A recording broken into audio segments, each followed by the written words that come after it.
Chris are ready to go. As for me, lifts this one in the air to shallow left center field. That's going to get down. It's going to bounce and get cut off by Waldschmidt, but not before Merrill comes in to score. Fermin into second base with an RBI double. His first hit of the day makes it 8-0. Good night. Was that last night? Yes. Oh, it was 8-0? Yes. I don't know if Tony, can you hear us, Tony? We're just going to have to do this on the air. Tony cannot hear us, I don't think. We're off and rolling. I didn't know the score of the game last night, and we don't have Tony on the air. But he's there. Tony, now can you hear us? Yes. Oh, my goodness. It couldn't possibly have been user error, Tony, so let's rule that out immediately. I'm not even gonna entertain that on a day like today, Chris. Not even gonna entertain that on a day like Freddie today. Fermin did make it 8-0 yesterday. Thank you. Thank for goodness moving for that. on. I thought you played a clip from like a month ago.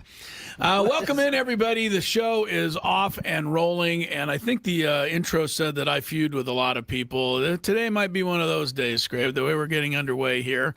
Padres beat the Diamondbacks 9-4 last night. Never mind the wild card, of which the Padres are down only a game, but we're only 10 back of the Dodgers. Okay, that was silly. Dodgers have lost 5 in a row. They could be on their way to their 6th in a row, but they're trying to rally here in the 8th inning. They're trailing the Cubs 7-4. Max Muncy just hit a 3-run homer to get them somewhat back into the game. And I couldn't be happier to report that PCA has hit 2 homers in this game for the Cubs. Means Tony, 2 thrusts, Chris. That's at least 2. Tony's doing the thrust. Now Tony's doing it. 2 pumps. Someone made a GIF of Chris doing the thrust and put it in the Skrabinator Discord. I had to mute that post because I cannot see it. I don't know that I should ever see it either. I want to see it. I'm gonna send it to you guys. I'm sure you'll all see it and have a wonderful time. You guys, the things I have to put up with on this show, but it's worth every second of it. Welcome into Gwynn and Chris. At long last, welcome into Gwynn and Chris. Chris Ello, Tony Gwynn Jr. is, of course, in Arizona with the Padres, who will be playing Game 3 of the series tonight in a debut game for Casey Mize, just acquired in the trade deadline deal. Mr. Skraby is over here, and we are in the Bill House Studios, where we know how. One last quick news note. Matt Waldron claimed on waivers by the Toronto Blue Jays today. We might get into some of that later. But, Tony, I think the big question you had, I had, we had, can the Padres hit good pitching? I bet you Edgardo Rodriguez of the Diamondbacks thinks they can. They hammered him last night, 11 hits and 7 runs. That's a good sign. I'm sorry, I just saw the Why did you show him while I'm trying to ask him a question? I texted the gift to all of us, so now you can see it when you open up our text chat. You were really into this pump. I will never look at that ever once. Okay, I'm sorry. Hang on. How do you swipe something without having to look at it? No, you're going to have to look at it at some point. Just look at it live on the air, please. I don't want to. I just want you to see it live on the How air. goofy I look. I mean, I've looked goofy before. Yes, you have. This is a top one right here. Yeah, This is top. it looks like I'm in some looks like sort of you're doing major pain. I'll head, say shoulders, that. knees, and toes. He does look like he's doing calisthenics. Yeah, it doesn't really look much like a thrust. All right, actually, to be honest doesn't. with you. Actually, That's I'm going why to go. it's funny to me, because it doesn't look like a pump. It looks like Yeah, you're it doesn't just look doing some great. I'm going to go put calisthenics. this on the 97.3 The Fan SD Twitter so everybody can see Why it. don't you just put it out worldwide? Send it to CNN. Well, this see is if about to they're happen. interested. It's about to happen. Once I hit send on this tweet, it's worldwide. Shohei Ohtani good. just hit a 2-run homer, so the Uh-oh, Dodgers they're are making it close, huh? very interesting. Now it's 7-6 all of a sudden at Wrigley Field. 6 now. Yeah, Man. Dodgers To answer were- your question, though, Chris, Yeah. So, it was anyway, nice- Padres hitting last night. What did you think of that? it was nice. It was nice to see them bounce back after and similarly to how they lost the first game against the Giants in that homestand. Right? They get beat up that first night, and then they bounce back, and then boom, win 3. Kind of laid an egg here the first night, bounce back with a nice performance. Now I would love for them to go ahead and smoke the Diamondbacks the way they did the Giants the next 2 nights, and then we can go home up 1 game. But listen, Jesse and I talked about it during the game. To put it in its simplest form, and I know it's more has more kind of details to it than this. Yeah. First night, the big 3 had 1 hit. Second night, they had about 7 of them. And so when the big 3 are doing their thing, Padres tend to win games. And when they don't, it becomes a lot more difficult. Yeah, and the big 3, Manny was the big 1, too. I mean, 3 hits, 4 RBIs for him. Jackson had 2 RBIs, but they come on 2-out hits. Those are so big when you get those, right? Pitcher thinks they might be out of the inning. Damage is going to be a lot of ball games. I also want to just get one last thing, because when you win 9-4, you can't forget Vasquez. He gave you 6 shutout innings last night. I think you were maybe hoping for 2 1/3. But there was no reason to take him out of this game. Only 80 pitches, 1 walk, and no good. They just couldn't make good contact. He only struck out 1, Tony, but they weren't hitting it hard. He was efficient. He really was everything that you hoped he would be, honestly. Like, this is how he looked at the beginning of the season when he was rolling along, being one of the better pitchers for the Padres in that staff. Yeah. It was a nice game for him to come in and throw the ball as well as this. So now, the night before, or excuse me, you got a decent run there from Michael, even though the Padres lost. But you get 6 last night. You got a chance at 6 tonight, maybe. Is that possible that Marinholm is getting his arm rested a little bit finally? I'm happy for him. I know. Some of those guys, for sure. That guy was shouldering the load as Zephyr John, they're one of the Cubs' new acquisitions, just uncorks a wild pitch, puts this runner in scoring position, Dodgers with a chance to tie. Yeah, that's getting annoying, honestly, at this point. 'Cause it was 7-1 when I sat down. So yeah, no. It's unraveling very fast. But anyway, back to the Padres. All around, just a good performance from the Pods last night. Yeah, and on every parade, a little rain must fall. German Marquez did give up 4 runs last night, and that will be the last we see of him. He was designated for assignment today. I would thank German for whatever contributions he gave to this team. He was not a complete negative for this squad. He gave them some good games. He kept them in games, but there was no room. I mean, once you sign Ray and once you sign Mize, a couple guys had to go. Marquez is DFA'd today. Yesterday, Sears was sent to the minor leagues. And can we just mention another guy that has had a really good second half, and I don't think he's gotten his due for it, Tony, so I'm going to give it to him because he's one of my favorite players on the Padres. He has been for about 6 years now, Jake? And he takes a lot of crap from people think he makes too much money. But Jake Cronenworth has had a really good run here. He's getting on base. His batting average is .220, which is saying something when it was .160. And they may not even win the game last night if he doesn't make that diving play in the 7th inning, because who knows how many runs the Diamondbacks could have scored if he doesn't come up with that. Yeah, I think, as always, Jake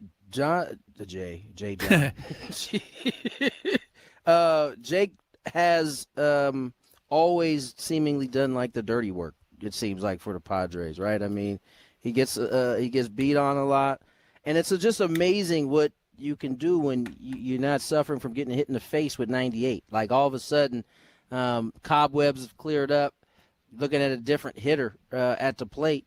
And, his defense has always been solid. You kind of hit on this pretty much every time we bring Jake up. He's solid. You know what you're going to get. When he's healthy, you know what you're going to get from him. And so you're right. He has really, not just the second half, really since coming back from the IL, he has just been better, it seems like, each week. And so it's at the right time. Continue to – I like what Stam is doing. He seems to have Jake up there in the 2 spot with the righties. If the lefty's on, he drops him down to the 8 spot.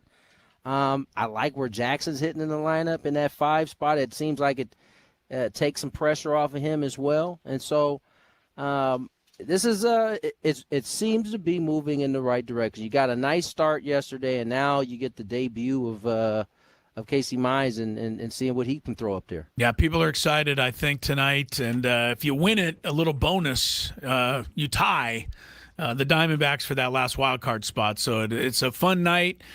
Just to finish up, Crony's got a 357 on base since the All-Star break. So in the number 2 hole, that's working pretty well. And, again, the rest of you out there, and you know who you are, who do not like Jake Cronenworth. And I think a lot of you, I don't think there's many people that don't like him watching him play. I mean, because he gives you such a great effort every night. You got to appreciate that.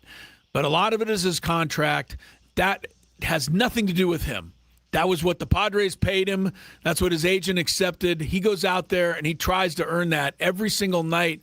And I don't think Jake Cronenworth ever gives you anything but an honest effort.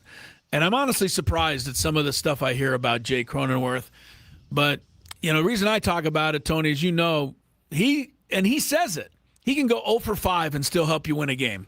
Yep. And that is a valuable guy. That's the mindset that he has. It's a unique mindset that he's gonna find a way somehow to help this team win a ball game, even if it ain't with the bat on a particular day. So, yeah, Jake's solid, man. Every manager wants a guy like that.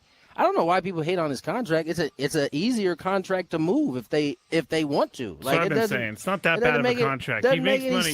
Yes, he makes good money. I think that's just one of them lazy arguments. Yeah. Oh, he makes too much money. Yeah, well, we hear it. Yeah, well, we all do. I mean, frankly. Not me. Except for you. Me. I don't make By too the much way, money. He was like, I do not accept Yeah, we have heard everything about Skraby, but nobody has ever said that, nor will anybody. No. I will gladly take more money. You might be in the clear now. there, Skraby. Any day now. All right, we're happy to be underway. Sam Dykstra from MILB.com. He's coming on, and that means we'll get a great, feel for what he thinks of the players the Padres traded away to get Casey Mize, to get Robbie Ray. Sam Dykstra, as good as Kyle Glazer is, Sam Dykstra is every bit as good, especially on the minor league guys. I can't wait to talk to him. Also can't wait to hear whatever insight he might have about the Scooble and the offers that were made and whether the Dodgers, or the Tigers, maybe they did take enough, Real quick. Yeah.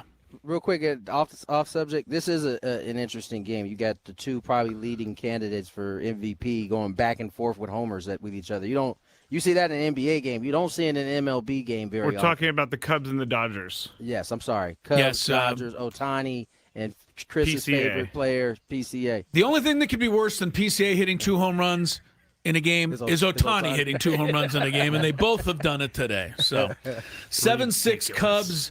Cubs are batting in the bottom of the 8th. Gwynn and Chris is underway. Clear your schedule and tune in Thursday.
live from Chase Field. Padres will have their third game against the Diamondbacks.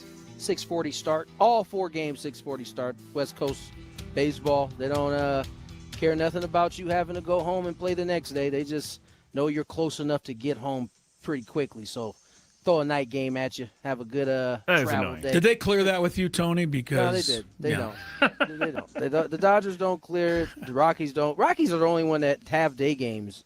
Padres do on getaway. Padres do, but we've definitely sent some teams out on a 6:40 night if they're on the West Coast. That's the only time it happens. Or they move it up to 5:40 to give them that extra hour because you know they're going to need that. Well, one thing we know, Tony, you know, I know, having done what you do back in the day and still some of it now, but nobody really cares about what the announcers want or need. Nope. But which is why I don't say nothing. I come on here and vent to you guys, but I don't say nothing. Oh, God, if you said anything, they'd be like, you know what, if you said anything, Darren Feeney would be on the plane home, and you'd be on your own with me on the commercial flight. But, no, this story came down the other day, and Skraby brought it up, and we didn't get to it, but as a broadcaster, you always say to yourself, well, it's better when my team wins. It's more fun. It's, more engaging. Without a doubt. But if you're the Boston College, football team, guys? No, basketball. Oh, it's basketball? Me and Jesse talked about this. Is outrageous. They just got fired, and they said, why'd you fire him? And the coach, well, because we lose all the time. Here's the What paragraph the hell did they do Wait, can I give Chris some background on this? Because I think it's gonna spin my guy out. This head coach comes from your favorite coach's coaching tree right now. Alabama's? No. This is basketball. Connecticut? Yes. Okay. Dan Hurley. He comes from the Hurley tree, and according to what I had heard from Jesse, is that because they were around when the team was losing, they don't want somehow these broadcasters have had an effect on the X's and O's on the court, and so he's getting rid of them. Now listen, I don't like it either way, but I could at least understand it on the coach's side, like who had direct impact on the game. I could maybe see you stretching this to the medical side, but after that, I don't know how a broadcaster could have any impact on the games that you had prior to you showing up as head coach. It is so ridiculous, and I know what? I hope it blows up in his face completely. I really do. It's going to be hard to root for Boston College in basketball with that. Now, he is coming from the bottom of the barrel, so the team was bad. But, I mean, to say that the announcers would have anything to do with it is I haven't really listened crazy. to the announcers. I don't know if they were out there, just dogging these guys. Yes. I don't know. If he said that, then I would, okay. Like they don't speak highly of the program or something like that. Or if there was something about the announcers, on road trips, keeping players up all night at the bar. Right. Okay, the announcer's going to get, but just to say that we don't want them around because they've announced while we've lost. It's crazy. Here's the quote from one of the announcers, and their names, Kevin Collins and Josh Maurer. Okay. Kevin Collins said this to Awful Announcing, quote, he's a young head coach, no experience, and he's been given the power to take 2 guys' career away from them who have done nothing but try to serve the program and promote the program. That's the other part of this. This is like a dream job for these guys. You don't have to keep an announcer, but you can't just come in and be like, hey, I don't like you because you're part of the old crew. You got to at least be a little bit nicer. This ain't just on the coach either. The AD of Boston College. Somebody signed off somewhere. Willing to let him do this is nuts. As I was going to say, somebody signed off somewhere. I've never had an impact on a game that I know of. I told you a long. Oh no, I wasn't broadcasting that game. I was doing the scoring when Smokey's team hit a basket, and I made the signal like it went in before the buzzers, and the referees believed me.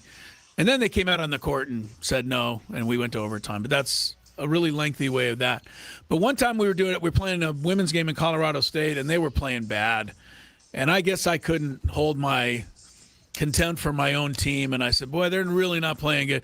Beth Burns walks by me during the broadcast. You can hear her. She goes, hey, Chris, you are broadcasting for our team, Ooh. She wasn't pleased. I don't think she was happy with how they were playing either. Eek. Right. I happened to be closest by. Eek. Yeah. I she guess wasn't I wrong. guess I guess you can't. I guess you can't really whisper that. So No. on the broadcast, Hey. you kind of have to say it. I want to little- tell you guys a little bit more about this now that we're talking about it because there's That's more fine. to Yeah, it. tell me more. Yeah, because I think it's an interesting story and it needs to be dealt with. That's how he would. They're not playing well right now, guys. Yeah. Hey, just between Ball you and swung I. over to the right side. Yeah, just between you and I and the listeners here. So these guys apparently when this guy got hired, they tried multiple times to meet with him, break the ice, and try to save their jobs because they kind of figured that they were going to be out. So I guess they tried to meet with him, and he kept making excuses as to he's off doing recruiting. They tried to pay for a catered lunch so that they could force him into some time. He didn't want to do that either, and they basically got no reply until August 1st about all of this. So it just seems like, and again, we don't know these broadcasters, but it seems like they were treated pretty poorly. I would have to say they bad. were, and I don't actually. We shouldn't be talking this much about this because I don't want any other coaches within earshot getting any ideas. Thinking about it, yeah. Yeah. Let's move on. Let's move on quickly. Cubs Dodgers won. Yeah. Okay. Boom. Yeah, that's over. Dodgers have lost Six straight. Hello. I'm mad Sorry at that. about that. I Yeah. am. You know what? There would be nothing better. And I don't usually play in this field, but I would love nothing better for them to somehow just blow. I want it to be us, but it wouldn't even have to be us at this point. If they blew that lead, as much craziness talk I got from Dodger fans for just simply said that it was a rivalry, it was the best one we had in the game. Oh, it would thrill me nothing more than I'd probably make a reel out of it. I'd go back to that account. I'd take all kind of screenshots of the comments. Oh, and I'd have myself a fun old time. So I'm just going to keep my mouth shut until then, though. By the way, if you're wondering why the Dodgers are having a good season despite losing 6 in a row, this was the first time all year they've been swept in a series on the road. Huh. We are in August. In this back-to-back sweeps for Yep, him, too, back-to-back right? Well, the other one was at home. Yeah. But this was the first one on the road all year. Yeah, Boston swept them at L.A. and Tariq Skubal, the curse of the Dodgers. I wouldn't be curse. surprised. What? The curse. Can I ask you a quick question? Uh-oh. Me or Tony? Both of you. Because I want this game. The Dodgers are down 7-1. In the 7th inning, Andy Pages out. Freddie Freeman out. Into the game to play the last couple of innings, Alex Call and Kike Hernandez. Guess who came up to bat with the tying run on base in the 8th inning? Alex Call and Kike Hernandez, rather than Andy Pages and Freddie Freeman. Does Dave Roberts have to answer for that, or did he just do what any good manager would do and give his guys a little day off in a blowout? I would say that he doesn't have to answer for it. He's won 2 titles, and this is what every good coach does. The difference is when our skipper does that, he gets questioned because he doesn't have the credentials. But all the managers are making pretty much the same moves almost across the board like that. So, I don't think he owes anybody an explanation. I agree with you, Tony. By the way, they got back in the game after he made those changes. Even if those spots came up in the tying run, they got back into the game with those guys. Because the Padres do that, and they should. Fernando went out of the game early last night. Yeah. Gage Workman made his debut. Poor guy. Didn't Double go play. great. Yeah. I can imagine being traded to a team and just I'm being honest, genuine about this. Just trying so hard to make an impact in my first 2 at-bats. I don't think we've given up on you after 2 at-bats. No. That's But true. personally, I would feel like you I want to let get people off to a down. good start Yes, for yes, sure. Yes. Did you see Dalton Rushing is going to be out 4 to 6 weeks, or at least they're shutting him down throwing? Are you saying that UCL, right? Yep, UCL injury. Are you saying that you're saying that with a smile on your face? There's no smile on my face. It's just. Are you saying that karma got a? Yes, that Okay. is what I'm saying, Chris. All right, that is perfect. what I'm saying. What exactly did Karma need to get him back for? Oh, he just plays for the Dodgers. No, and that's all of all his that it is. all of his meathead actions during this season. Well, that right? too, but He does Dodgers seem is like enough. he does seem like a little bit of a meathead. He's done like 2 or does. 3 meathead things during the season. But this is already. also why I really this is what made me actually be a fan of Cole Carrick. Honestly, before any of the actual baseball, because he stuck right in. He there was with the them, first one to be like, "Hey, man, stop being a you know what." And then it was all right. Then we're gonna have a discussion. I like that. I like that energy. That is good All energy. right. Let's should we get to breaks, fellas? Yes, Sam Dykstra, is he coming up next? he sure is. Sam Dykstra, MILB, joining us next. More Gwynn and Chris. Ben and Woods on the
I was waiting for that part where he was having a smoke.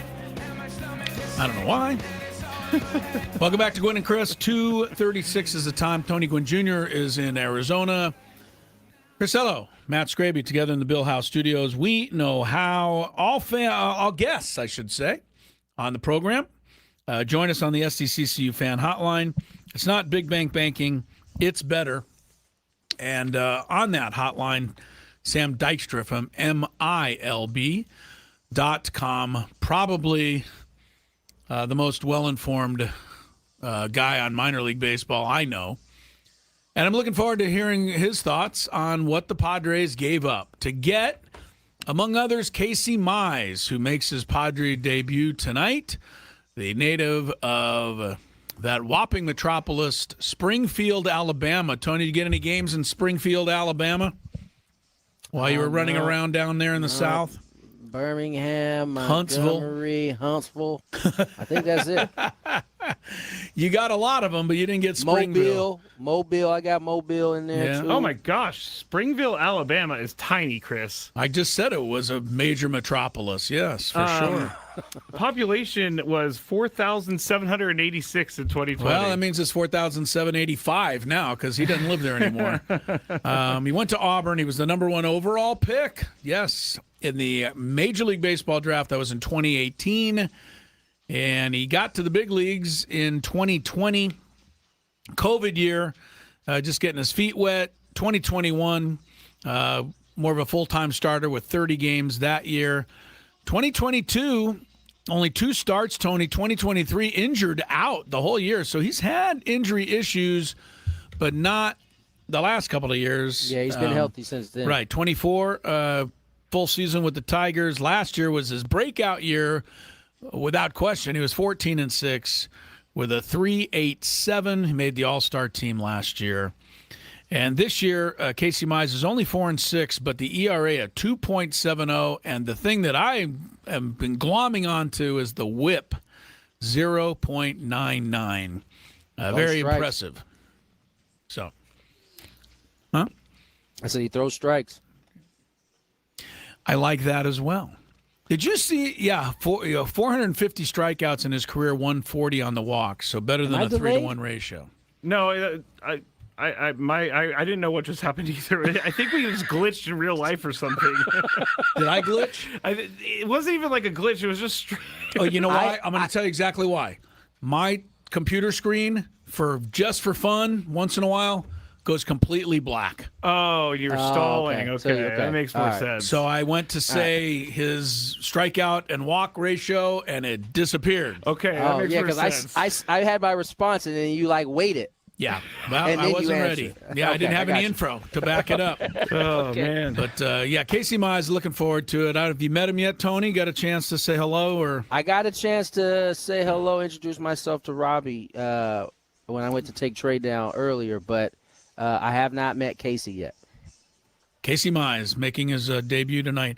I want to look at his game log real quick while we're waiting for our guy, Sam Dykstra. He'll be on here in a moment. But just, looking at Mize, 6 innings. He did have a shorter game a couple of starts ago, but 5, 6 2/3, 7. A lot of those for Casey Mize. Hope we get that tonight. All right, Sam Dykstra, MILB. Great baseball, knowledgeable baseball guy. Oh, here we go with the big intros again. He loves your big intros. Yeah, by the way, sorry.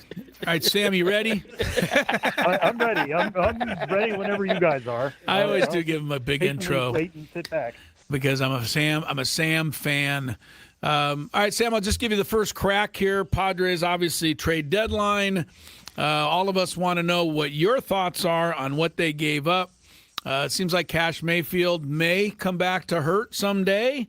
Miguel Mendez as a pretty good pitcher and potentially. And the other one that a lot of the, quote, experts here are saying they're going to miss is Janelle Hernandez, the shortstop, who's not going to be ready for 5 years, but people are worried about that. So where do you sit?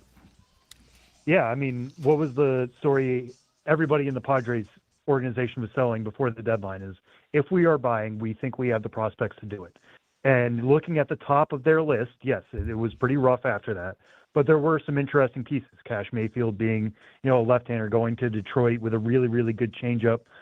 Solid results this year, pretty good last year as well.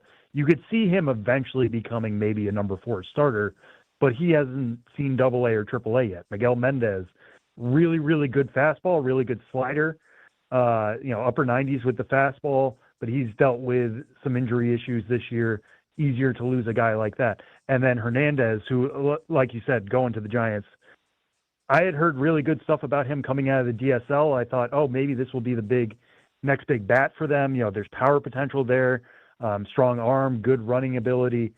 But he's 17 years old. He's not going to be 18 until next March. I mean, I think that's easier to deal away, and you worry about the consequences down the line.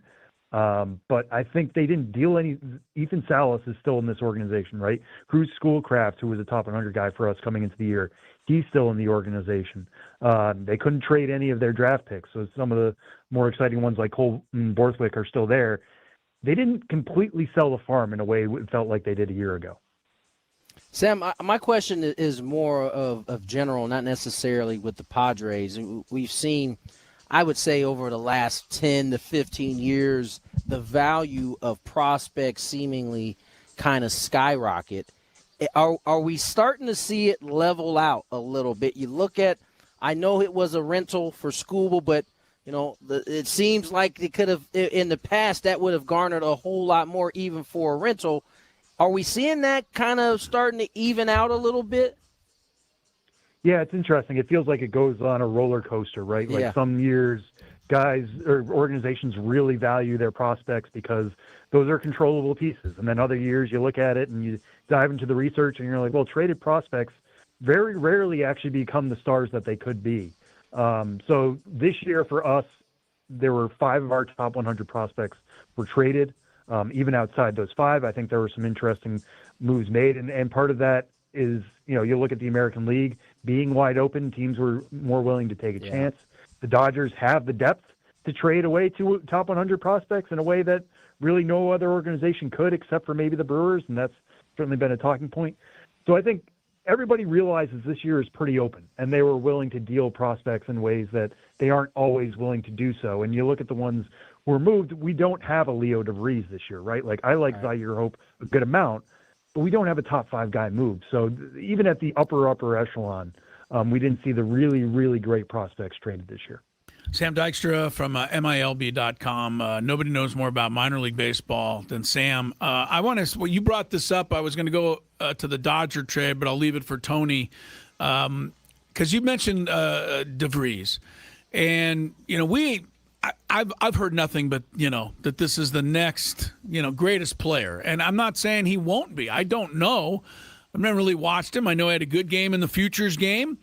I know he's young. I know the Padres, got Mason Miller, and I'm pretty happy because in my way of thinking, the Padres now to this point have a year and a half of basically free Mason Miller because DeVries still is not with the Athletics. So where is he in your mind, and how much is it going to hurt once he does, get to the big time? I think by the time Leo DeVries makes his major league debut, which we thought there was a chance could happen in 2026, it's feeling less and less likely by the day, just because the Padres have been so aggressive with him. The A's less so. He's been at Double-A all season as a 19-year-old, mind you. And the skills are certainly there. He's number 2 in our top 100 right now. If I were to re-rank, I would put him at number 3. Franklin Arias of the Red Sox would probably move above him. But that's not to say DeVries has had a bad year. There's still really good power potential in there. He's a switch hitter. The above average speed is there. He can, if he has to move to third base, he has the arm for it. If he has to move to second base, maybe eventually he has the athleticism to stick up the middle too. So all the pieces are still there that made Leo DeVries such an exciting prospect a year ago. Has he dominated at the plate the way you would typically want a top 5 prospect to do? Not necessarily. But again, he's been so young at Double-A. Jesus Madej and him basically were the only 19-year-olds at Double-A for a good chunk of this year. So when you look forward for the Padres and you think like, oh, when he makes his debut in, let's say, May 2027, is it going to hurt? Mason Miller's still going to be there. And what is the That's a great point. biggest thing that I think is going to help the Padres potentially, make this postseason and make a run in the postseason? If they get there, they will have one of the best bullpens, and Mason Miller will be closing out games, and that's going to feel good, and that's going to be there for a while. Like, cherish what you have instead of what you don't. The grass isn't always greener. Ain't that the truth? Sam Dykstra joins us, MILB, one of the best in the biz. And Sam, you brought it up. You kind of hit on it a little bit. Chris referenced it. Dodgers go out, they get Skubal. Zaire Hope is the big prospect that goes to the Detroit Tigers in that deal. You know these organizations' prospects as well as any.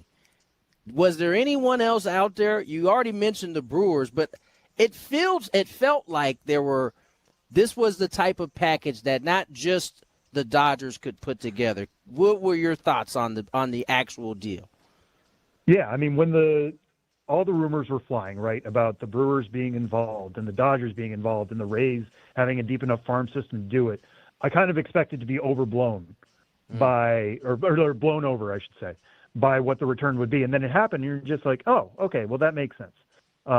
Because the Dodgers are absolutely loaded in the outfield. I mean, we have Josue DePaula, Mike Sirota, Eduardo Quintero, all outfielders. All were ranked higher than Zaire Hope. He wasn't even their third best outfield prospect. So they could lose him without worrying about it. River Ryan, who was the number 2 prospect dealt in the deal, another top 100 guy. I know everybody's freaking out because he's basically 28 years old. And that's old for a prospect, but the guy throws 96 to 99 with a plus slider and a bevy of other pitches. You could plug him into the middle of a major league rotation tomorrow, and I think he is actually what got this over the line for the Dodgers, because you look at the Brewers, yes, they could have offered Luis Pena, who's a better prospect than Zaire Hope. They could have offered another top 100 bat, somebody like Josh Adamchevsky or Jet Williams or Alexander Frias, who they did move in another deal.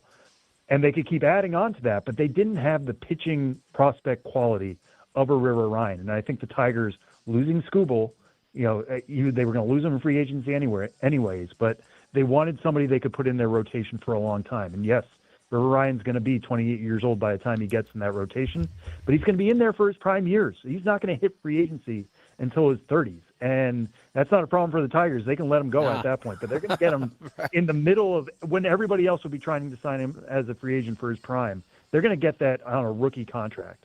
And that's hugely valuable to Detroit in a way that Milwaukee couldn't match unless they offered Logan Henderson, which it sounds like they didn't want to do because he's getting important major league starts right now for the big league club.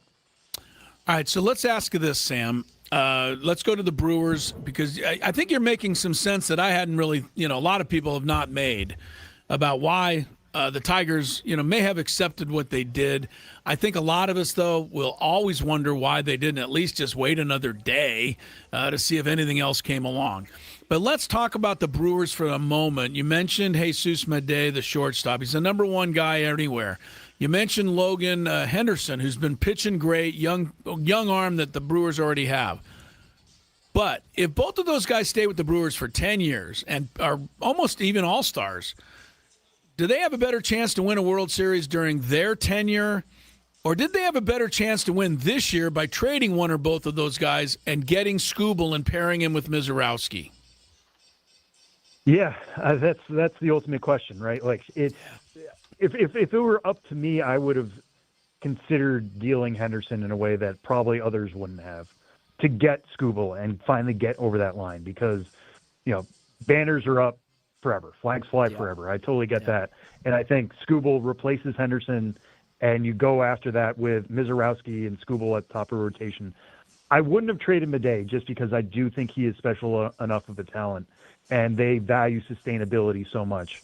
But Henderson, if you want to call him to River Ryan, has had major injury issues throughout his career too. I mean, he's barely scraped above 100 innings once in a year so far in his career. So, like, banking on him being a future 150 to 200 innings guy, I don't think you can necessarily do that and cash him in now when you're kind of selling high. I think I would have considered that more than Milwaukee did, but they're closer to the player. Again, they value sustainability. They want these guys year in and year out, and then leaving in free agency or leaving in trades down the line, kind of like they did with Freddie Peralta.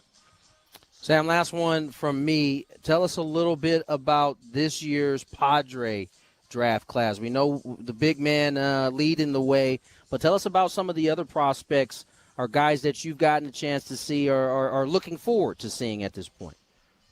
Yeah, I mean, the big man you're mentioning there is Coleman Borthwick up top. I was laughing with a Padres source a few weeks ago after their draft because what do the Padres love? It's high school pitching in the first round, and it's big arms with big-time stuff.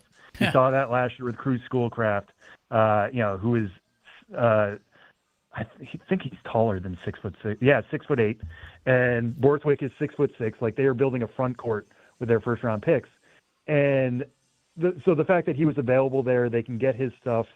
Work it on it from there. They know it's going to be a long road. Maybe, a year from now they get him to a decent place, and we're talking again about them moving at the deadline. We'll see. But, that's an interesting arm. They kind of like to let those arms fall to them. People don't love drafting high school pitching in the first round because it's a risky demographic. But at a certain point, the balance starts to tip the other way where there's real value in those guys because they have the talent. So the Padres drafting 21 are able to pick those ones up. Elliot Lachelle's who they got out of Canada.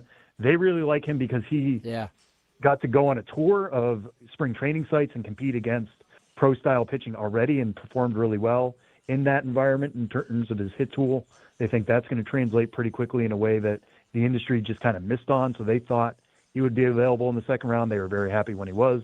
Took him. They think they can plug him in, in the middle infield somewhere. And then Ryan Lynch, their third-round pick, is a really interesting one for me just because I wonder if he's going to be a starter or a reliever. I think they're going to try him more in a starting role just because you might as well. But he's looked better in the past as a reliever at a college, so we'll see how things go for there. But at least that's another live arm, and he was a sophomore signed, so he's a little bit younger than some of the other college picks you would get out of big-time programs. Sam Dykstra, we appreciate the time as always. Can I just give you one quick one? We got like a minute and a half left. Dodgers are the best farm system. Dodgers are the deepest. Dodgers get the player. Is there anybody who can ever catch them, and what's going to have to happen?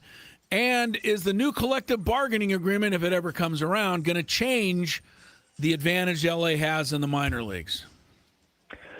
Well, do they have the deepest farm system now? I think they're in the conversation. I don't think they're number one with a bullet. I think they do really good at developing top-end talent. And I think a big part of that is just how much they invest in player development. Okay.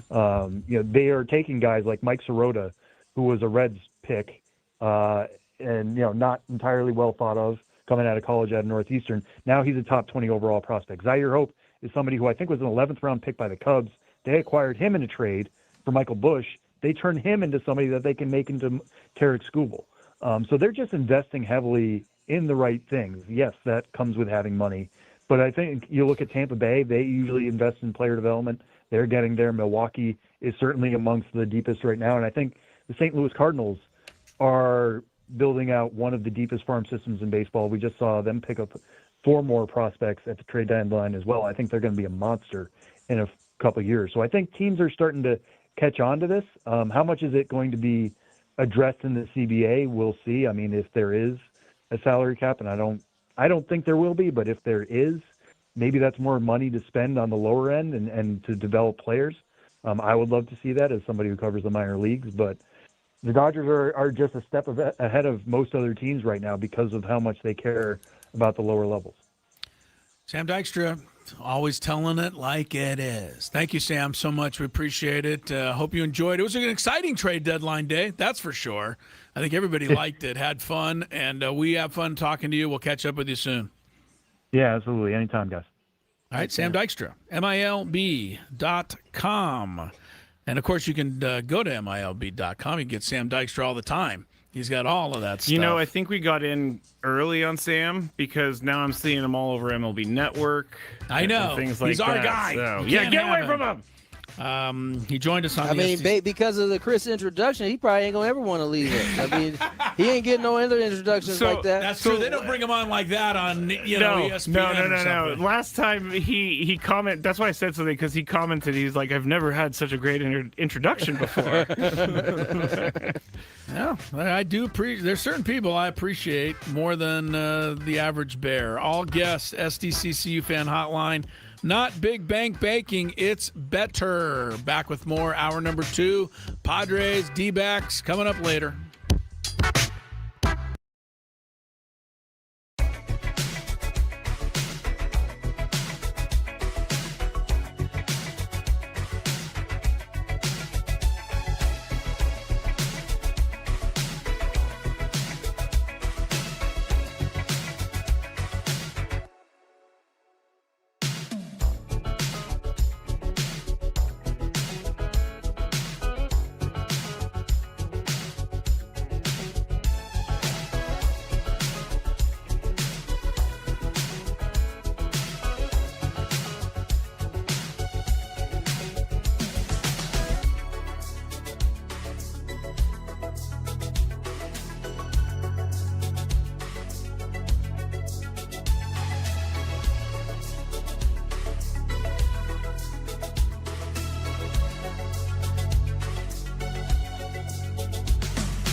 Tony Gwynn Jr., Chris Matt Skraby here at Chase Field. The boys back at the Bill House studio. Is that? No, what is it? Bill House. We know how. We know how. Boom. Yep. Boom. Boom. Tony's popping on that advertisement. Oh, there. yeah. Yeah. Sorry, my wife is sending me text right now. I've got to get her the bus schedule so she's not late. Oh, you got the family out there with you. I know you got your son. I do. The whole crew is out here. Well, they're all visiting probably. That makes sense. Your the daughter. young soccer star. How's that going, by the way? It's going well. She left. They left this morning for New Mexico State. They have a game already? First and only preseason exhibition game against I can't remember what they are.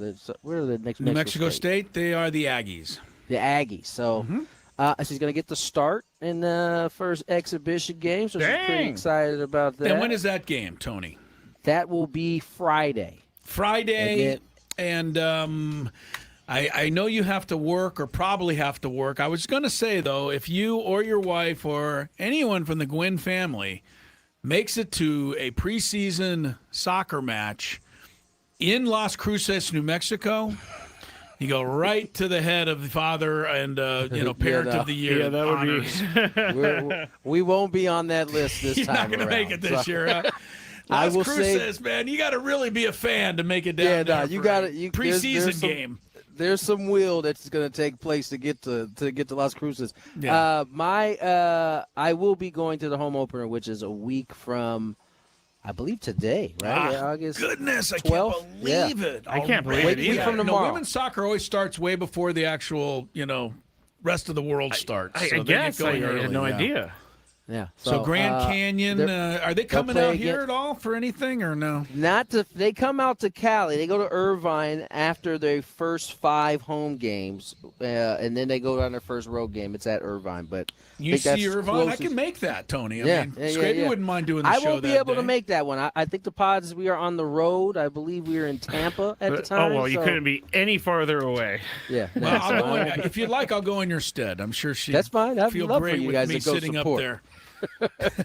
Go is Chris in the stands. Go! And then I turn to somebody. Which one's Michaela? I'm rooting for her, but we have a sports court later, and a wife is not happy with her husband's cheering at games. So we'll get into that. He's not a good cheerer. No, apparently what he is he's a coach from the sideline, and he's not actually a coach. Man. Hit the gap! Like screaming stuff like that. Yeah, I can already rule on this one. You don't even need to read me the complaint. He's going to get a ruling before we even get to court. You may get a ruling before we ever get there, for sure. Do you guys want to do? Are we doing daily gambit? What are we doing here? We could do some gambit. Yeah. We haven't done. We've been really bad with the gambit lately. The gambit is taking a hit from you guys, man. Yeah, we went a week without a show. Yeah, basically. Yeah. So it took a little time off. And baseball odds are not sexy. Attractive. Yeah, they aren't. They really aren't. So we got to survive one more night on the gambit because tomorrow, then we can do over/under yardage on the Hall of Fame game, and people are down for that. You know that if Carson Beck is over/under 100 yards passing, Chris, what would you say? Tomorrow night in the Hall of Fame game, he's starting the game for the Cardinals. Over. Interesting. Speaking of football, I did get my first pressure for a league thing here from Chris. Hey, by the way, he's the first one to pressure me into getting some dates up on this bad boy. This is the time of year where I start to get. Do you want to read what I wrote though? Because I began it by saying. Yes, absolutely no pressure, but you're taking it as pressure. No, that to me was the first thing that popped up in my head. Like he's saying no pressure, but there's pressure. There's definitely pressure right now. Chris is the reason I stopped being a commissioner in one of my leagues. Here's the text I got today from Chris. Get out of here. 10:01. Not meant to add any pressure to anything, but just a note on our fantasy draft. Laura and I are vacationing soon. And, I'd like to do it before we leave for vacay. Anyway, I figured draft would be that week ahead of, maybe Wednesday, September 9th. Just something for you to think about. So not only is he bringing it to your attention, but he's also scheduling it for you. I did say I'd be willing to do my draft from vacation. But yeah, no, we're going to get this. We're going to get this right. We're going to make sure everybody's here. And I just need to not procrastinate. Well, the one thing that is helpful, honestly, nowadays, it used to be the preseason went right up till Saturday, and then the first game was Wednesday. The teams all take a week off now before the start of the year. Yeah. So there's a little more time. And there's also a lot of kind of though, but they've shortened preseason though. So like you used to have 4 weeks to kind of make sure you got everything. Now as you get 2, and then you get an extra week to kind of get yourself. But we're gonna get ourselves ready. Football is almost here. I would like Skraby to just. When's the first college day? September. First? You know what they call it now? It's September 0 week. Yeah, week 0. Yeah, which makes no sense. Well, I know why. It's because it's 1 week before the NFL starts. No, that's still stupid. I mean, it makes sense to me. Why does college week? You know what? We're the only society in the world. We have to be where the first year of school is called kindergarten. And your second year of school is called first grade. First grade. There's something off there off the bat. Why? That's right. Kindergarten is a Your first grade. second year is first grade. Why do I have to explain stuff to you? Because I don't find it. That doesn't bother me at all. By the way, it's not that it bothers anybody, but it just doesn't necessarily it's a bit crazy. make North sense. Carolina and TCU start 9 a.m. August 29th in Dublin, Ireland. Oh, they got the Ireland game. Huh? They got the Ireland, but they're not showing week 0 here, Chris. It's not week 0. 0 week, That's whatever dumb. it's called. I don't know. Time to move on from that. I don't know. There's a fantasy, a college football fantasy league that I'm getting ads for. I can't even. I can barely do the NFL. Can you imagine trying to do college football fantasy? How could you keep up with the running back from Virginia Tech or something, and he's hurt? And is he catching screen passes? I got to go get the Chippewa State guy. Man, you'd have to really be into it to do that. I mean, I'd pick Lucky Sutton for fun. He should have a good year for the Aztecs. You know that. You know them. I mean, that's the easy thing to do. Pick San Diego State guys. But if somebody else takes him, I'm in deep trouble. Trouble. Anybody else after that? Yeah, that's my only other guy. I was a commissioner in a football league 5 years ago, and Tony, every time you get a text from Chris, it gives me extreme anxiety because the league that I was in charge of was ridiculous. It was my phone buzzing all the time with questions and rule clarifications. Well, I hate to tell you that's because you're not capable of clarifying anything. Let me defend Chris here. Chris, it only happens when at the very beginning of the year. I very rarely get texts or John does. John from KSOS. John does. He will text me from time to time about some things, but for the most part, we got a good group. I also have a league that I was commissioner in for 10, 12 years, and it was before the computer. And every Sunday morning, my wife will be happy to tell you, every team in our league, all 12, had to call in their lineup to me and their opponent. Chris Ello was the Tony Gwynn of it was incredible. There was a railroad station at our house on Sunday morning, and then after all the games Monday night, I would put the score of all of the games and send out the results. Now you could keep track of your own score, but my score was official. Anyway, I didn't mind. I loved it. I loved it. I lived for that, Chris, man. at that time, how many guys would actually keep their own score and challenge you or say that? Nobody ever challenged me, Tony. I never was wrong on a score. I just wasn't. I'm so anal. There's no way I would be wrong. I hate when you use that word. You don't like that word? Listen, I know. Listen, let me tell you, that is a time, a patch of time where people just kind of Chris has probably got this. I don't really need to do this. But then once we got the smartphones in our hands, it was like, you know what? I don't trust him. I'm going to check these scores, see if he's trying to cheat or something. You could check it on the smartphone, but if you wanted to go up against me before that, you actually had to do the addition yourself. You had to do the work. Right, no one most wanted people to do probably didn't want to do that. That's a good point. Yeah. All right. Well, I had a lot of fun. I think Tony has fun, and I do this whole league for fun. And I'm actually surprised. I want to let everybody in on this because Mr. Skraby has told me more than once that this is his last year. He's so close. He doesn't want to do it anymore. And 100%. I challenge him. I say, you go ahead and quit our fantasy league, quit all fantasy leagues, because I'll be curious to see how much you enjoy the NFL season without it. I almost would like to see you do it. I'm genuinely telling you that I would enjoy the NFL season because I have loved NFL football since the day I was born. We all have, but the fantasy has made it different. Fantasy has totally made it different. I'm not saying that hasn't made the game better, but I still enjoy watching without fantasy. If I don't have a player in the game, I still watch it. I don't think people will. That's true. I think you're in the minority. I don't think you're in the minority. I don't think so. Come on, man. A Cleveland-Carolina game on Thursday night with no players? I'm watching it. Yeah, You're no, watching it. I am not. I'm not watching it. Yes, you are. You're watching the replay on NFL Network because you don't want to get Prime. I barely watch the games where I gotta do more work. I watch them, but it ain't like I have to. Don't let there be something else like a Laker game going on, because I certainly won't watch it. Hey, Tony, we're getting lobbied in our text now for spots in the league.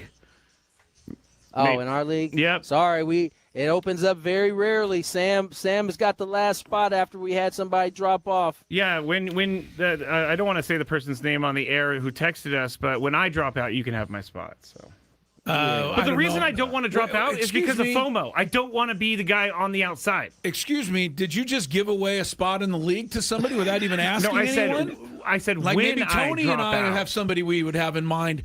In fact, we've already discussed it privately because we can't wait for you to get out. That's good. That's good. I've been trying. I'm sorry, Lori, but I've been trying to get you out of the league for years. Yeah, no kidding. He doesn't like Lori. Does not like. No, it has nothing to do with Lori. Yes, I know. It has everything to do with me, and you think it's like collusion, and I'm like, It is because you sit there and you tell her what to do with her lineup. You said. What does that have to do with my team's performance? You just don't get it, don't you? Come on, man. Well, explain it to me. It'd be different if Chris was going undefeated every year and was handing off his information like that. But he's just like the rest of us. His information to his own significant other might not even help her. And I look up and Chris is pointing at me. I am, because if she were here right now, she would first take a swing at you I understand. for saying that she gets my help, and then she would take a swing at me thinking that I told you I do her lineup. So we'd both get in trouble. Well, okay. She is very quick to point out she does her own lineup. And so she's very. I've heard you say multiple times on the show that you do her lineup or you give her suggestions. I absolutely don't do it. You give her suggestions. And by the way, Lori, if you're listening, I really hope you're not, to be honest. Yeah, because it has nothing to do with you. It was in the beginning. They wanted to make it a radio league, and so I wanted to make it a radio league, and then they overrode me, and it is a radio league. It got crazy, and so. Anyway, I haven't tried to get you out of the league in the last 2 years, Lori, so I gave up on that because you're a good member of the league. All right, can we get me off the hot seat? Wow. Can we get me off the hot seat? I think we should talk about my godson Connor being in the league, too. You want to get into that one? See, he's won the league. He doesn't even live in the state. He's won the league, so it's hard to kick a champion out. Yeah. I mean, all of the people that we put into the league to start were in the radio station. Now they've all left pretty much, except for me, you, and Tony. They were fired. Fired, whatever. Let go. They would leave. We have me, you, and Tony, and then now Sammy. All right, let's get to break. I have to step away. Sorry to everybody for wasting everyone's time there for the last 10 minutes. I thought we were doing a daily game, but somehow we just moved on along from it. But either way, more Gwynn and Chris on the other side. From the 97th.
right, Daily Gambit.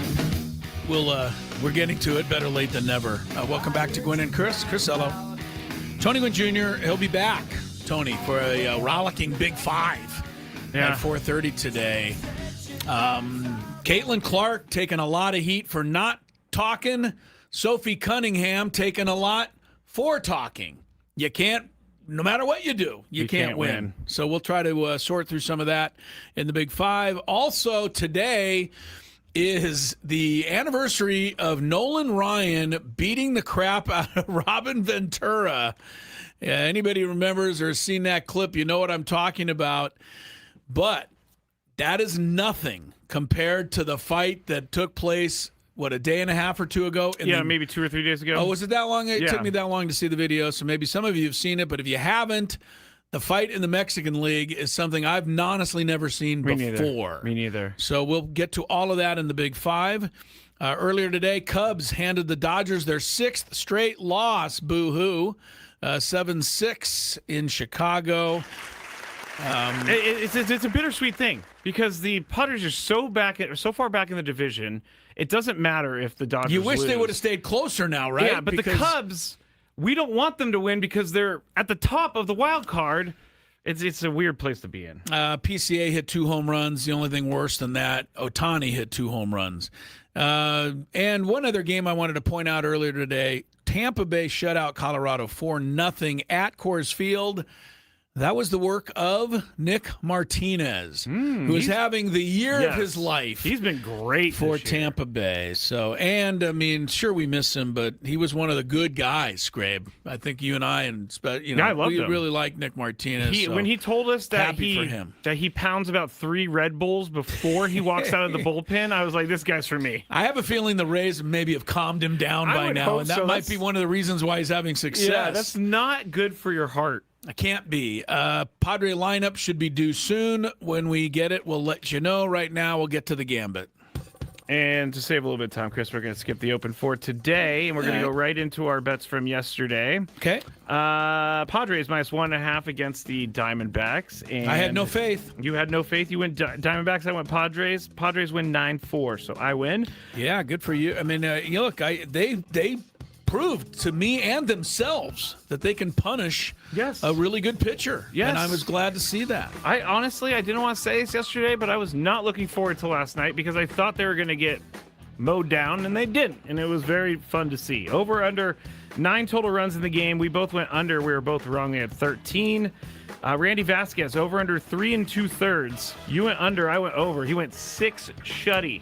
They couldn't take him out. I mean, they kept showing Stammen, and he's like leaning in him. They're like, no, Craig, sit. He's getting everybody out tonight. Craig Stammen, I got to say, he always looks like he wants to hurt someone walking out to the mound. He's always he's like so stone-faced. Serious. Dodgers minus 1.5 at the Cubs last night. Both of us took the Cubs. Cubs win 5-1, so we win the bet. Scooble over under 8.5 strikeouts. We both went under. He had 6, so we're correct. Tampa Bay and the Rockies over under 11 runs. You went under, I went over. Rays won 9-7, and that's a total of 16.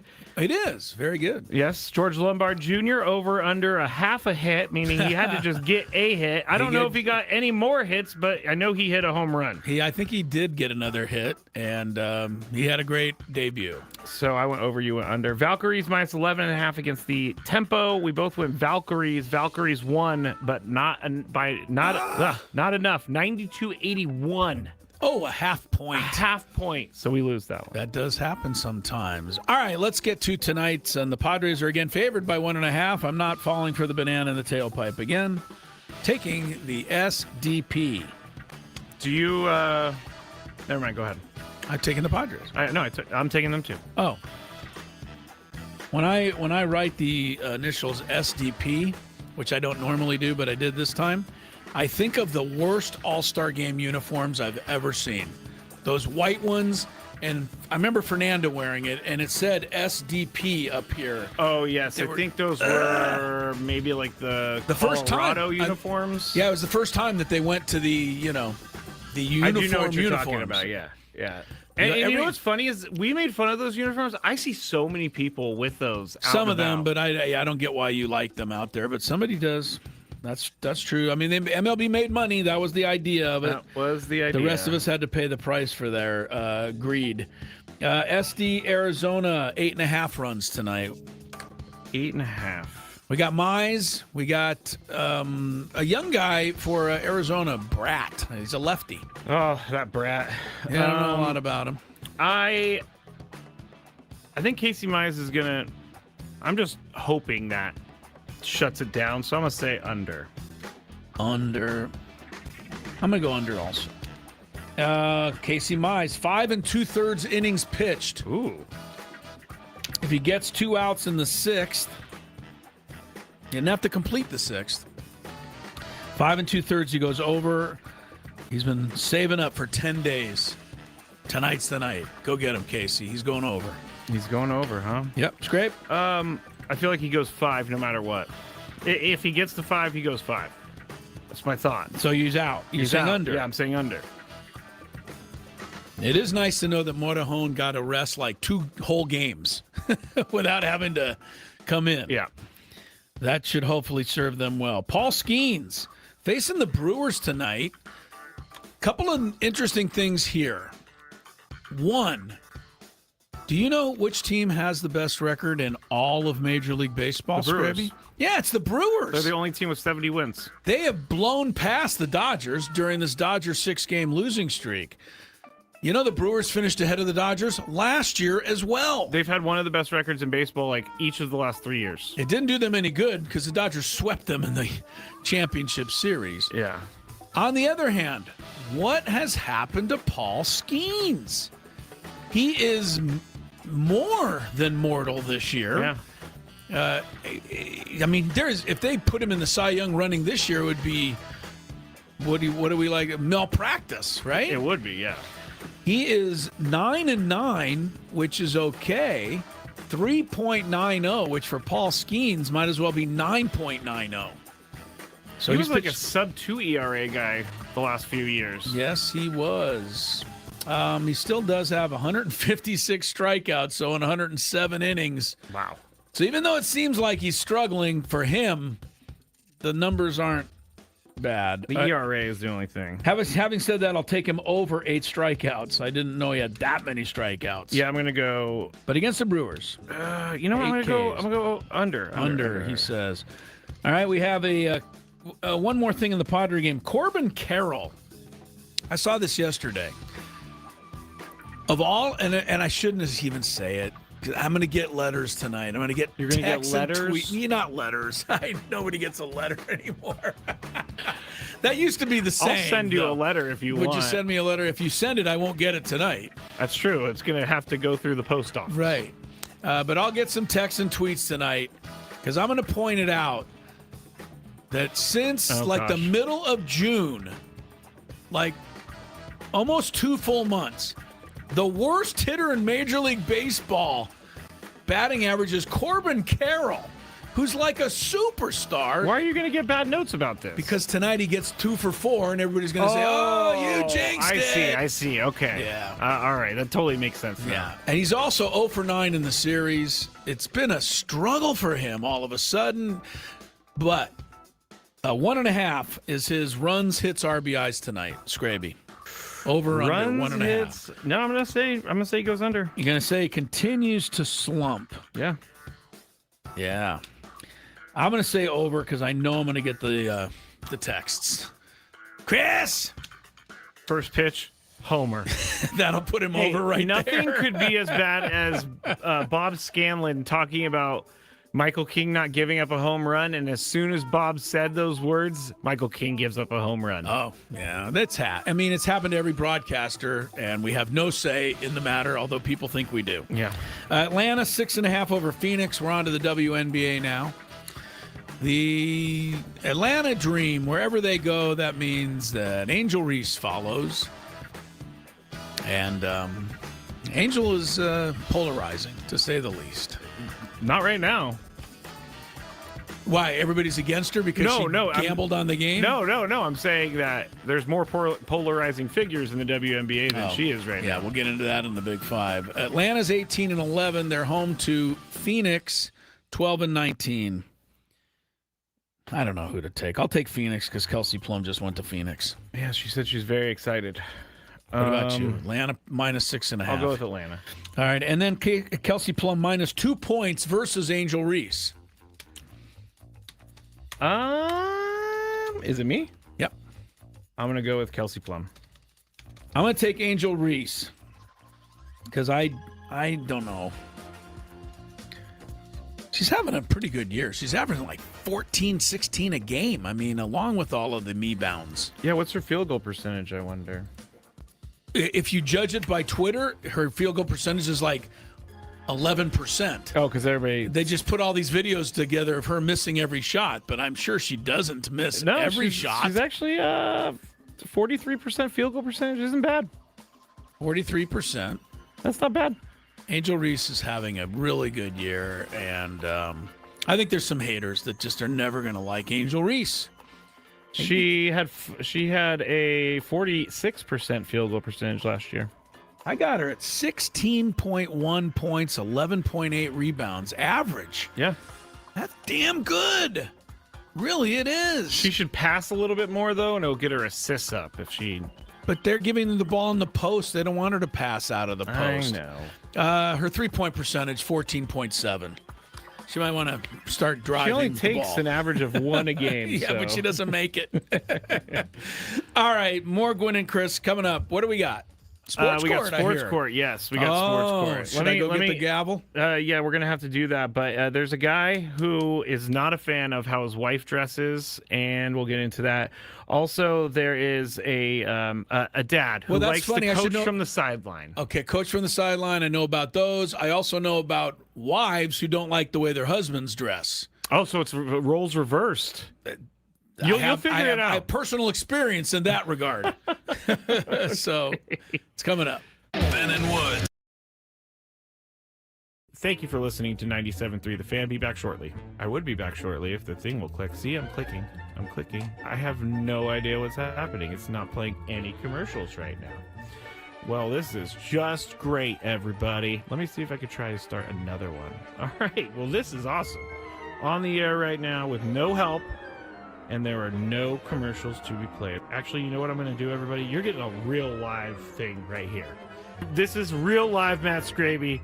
I'm going to have to restart Wide Orbit real quick. So, goodbye, Wide Orbit. It's not even closing. I'm going to text Adam, and I'm going to say, Adam, I tried to go to break, and the commercials did not play, and the program won't shut down. Oh, you know what I'm going to do? I'm going to have to do some Control-Alt-Delete over here. Control-Alt-Delete. Okay, I got it. Task Manager. It's not coming up. There it goes. Task Manager came up, everybody. I have no idea. I'm way too generous with my stroke giving.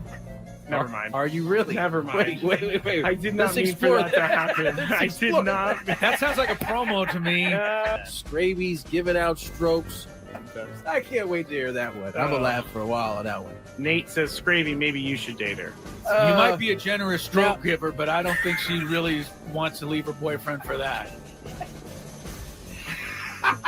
All right, that was good. In full disclosure, I'm reading this. Tony can't gather himself right now. That was a good one, Chris. That was a really good one.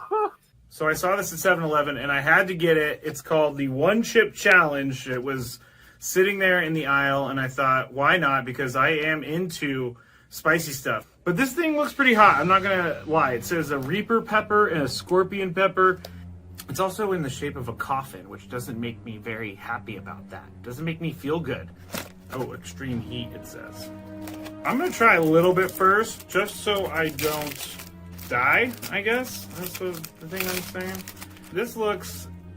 I don't even know if I should be eating this. It looks like it has mold or something, but let's see how hot it is. Let's go. There's a little bit of spice there. It's going. Oh, man. This is hot. Not that bad, though. I still have this side to go. It is getting hot. I'm not gonna lie. My mouth is like getting crazy. Now it's kicking in.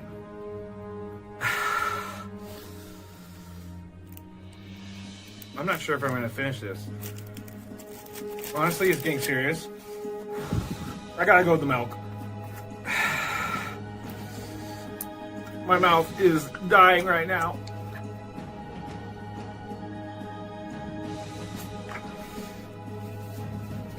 Yeah, this is not fun, guys.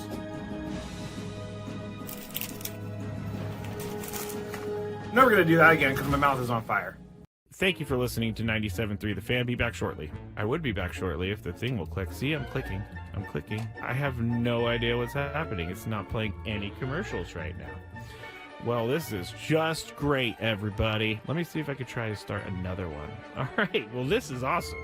On the air right now with no help, and there are no commercials to be played. Actually, you know what I'm going to do, everybody? You're getting a real live thing right here. This is real live Matt Skraby. I'm going to have to restart Wide Orbit real quick, so goodbye, Wide Orbit. It's not even closing. I'm going to text Adam, and I'm going to say, Adam, I tried to go to break, and the commercials did not play, and the program won't shut down. Oh, you know what I'm going to do? I'm going to have to do some Control-Alt-Delete over here. Control-Alt-Delete. Okay, I got it. Task Manager. It's not coming up. There it goes. Task Manager came up, everybody. I have no idea. I'm way too generous with my stroke giving.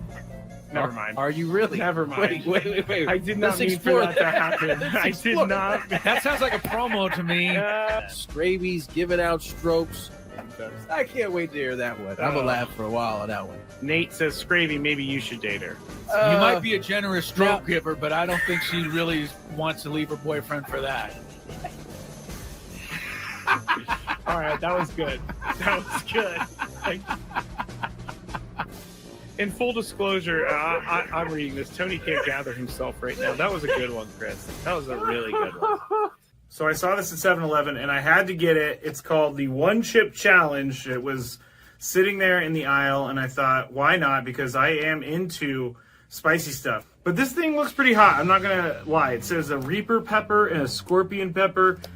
It's also in the shape of a coffin, which doesn't make me very happy about that. It doesn't make me feel good. Oh, extreme heat, it says. I'm going to try a little bit first, just so I don't die, I guess. That's the thing I'm saying.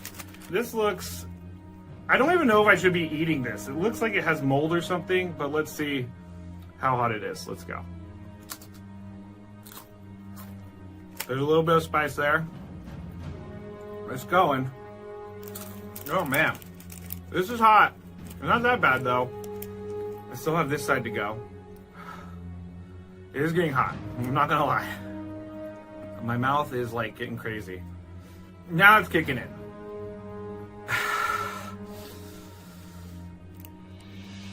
I'm not sure if I'm gonna finish this. Honestly, it's getting serious. I gotta go with the milk.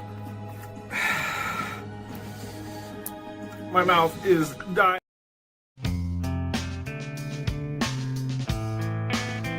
The Adventures of Meryl, Madness, and El Nino.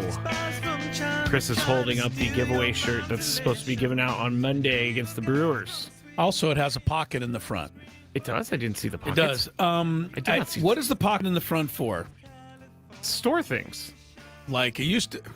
I'm gonna laugh. Pencil, That's a kind of, either pocket protectors? Either pencil geek, or somebody put their smokes in there. I don't think anybody's using that anymore for that reason. Ooh, I did think that was cool. When you had a pocket on your front. Yeah, when I was in college. Pocket in the front, and the Marlboros were hanging out. When I was in college and I was a dummy and smoking cigarettes, I would put my pack in the front. There you go. There's your pocket right here for your smoke, Skrabe. I would like to know what people use. What we're promoting it for anymore. No, we're definitely not. But I would like to know what people use that pocket for. That's what I was saying. Yeah. I mean, what is it for now? Because not too many of us have the smokes in here there. It is, Chris. Sometimes if I have a pocket and I just put my phone in there. I think phone in the front like that is a little too top heavy. Yeah, it's gonna fall, or it's not great. Anyway, you can get the Superhero Pocket T-shirt presented by San Diego Community Power for Monday night's game. It's a pretty good game too. Very good game. Padres and the Brew Crew.